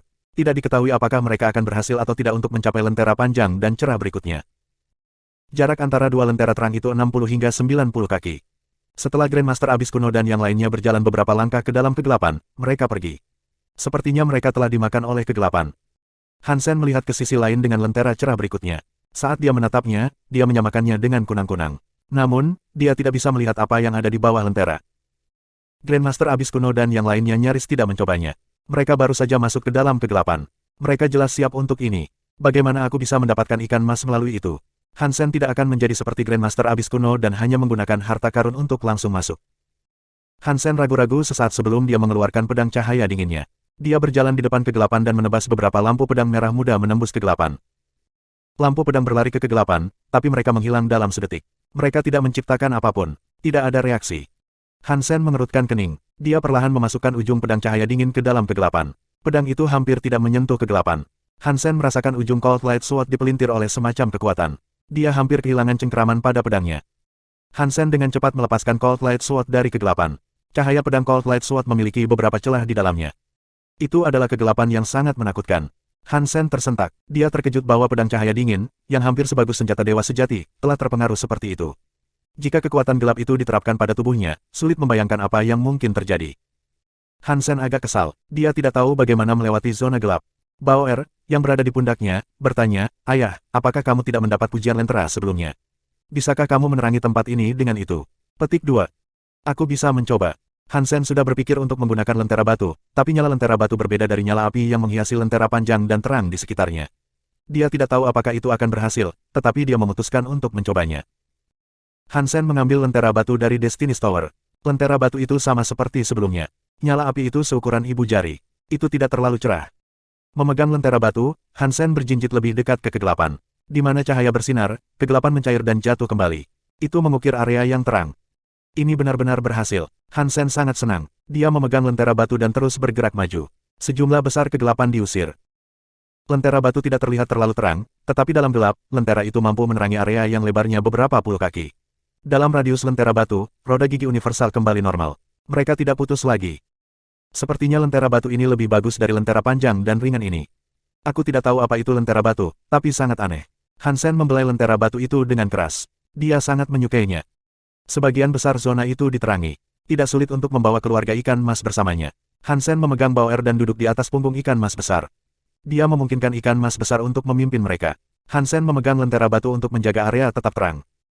Kekuatan rabies ikan mas besar tidak berkembang lebih jauh, tetapi ikan juga belum pulih. Sepertinya masih ada kejelasan meskipun reaksinya agak lambat. Untungnya, ikan itu masih bisa memahami kata-kata Hansen. Itu terus mengikuti arahan Hansen. Ikan mas kecil mengikuti di samping mereka. Tampaknya ketakutan saat menjelajah dalam kegelapan. Saat mereka bepergian, Hansen mengira dia mendengar seorang wanita meraung dalam kegelapan. Itu adalah suara yang menyedihkan, dan sepertinya dekat dengan mereka. Suara tangis itu lebih dari seram. Itu sangat menyedihkan karena terdengar dari kesunyian. Itu membuat orang merasa kedinginan. "Ayah, sepertinya ada yang menangis," kata Bao sambil melihat ke area gelap.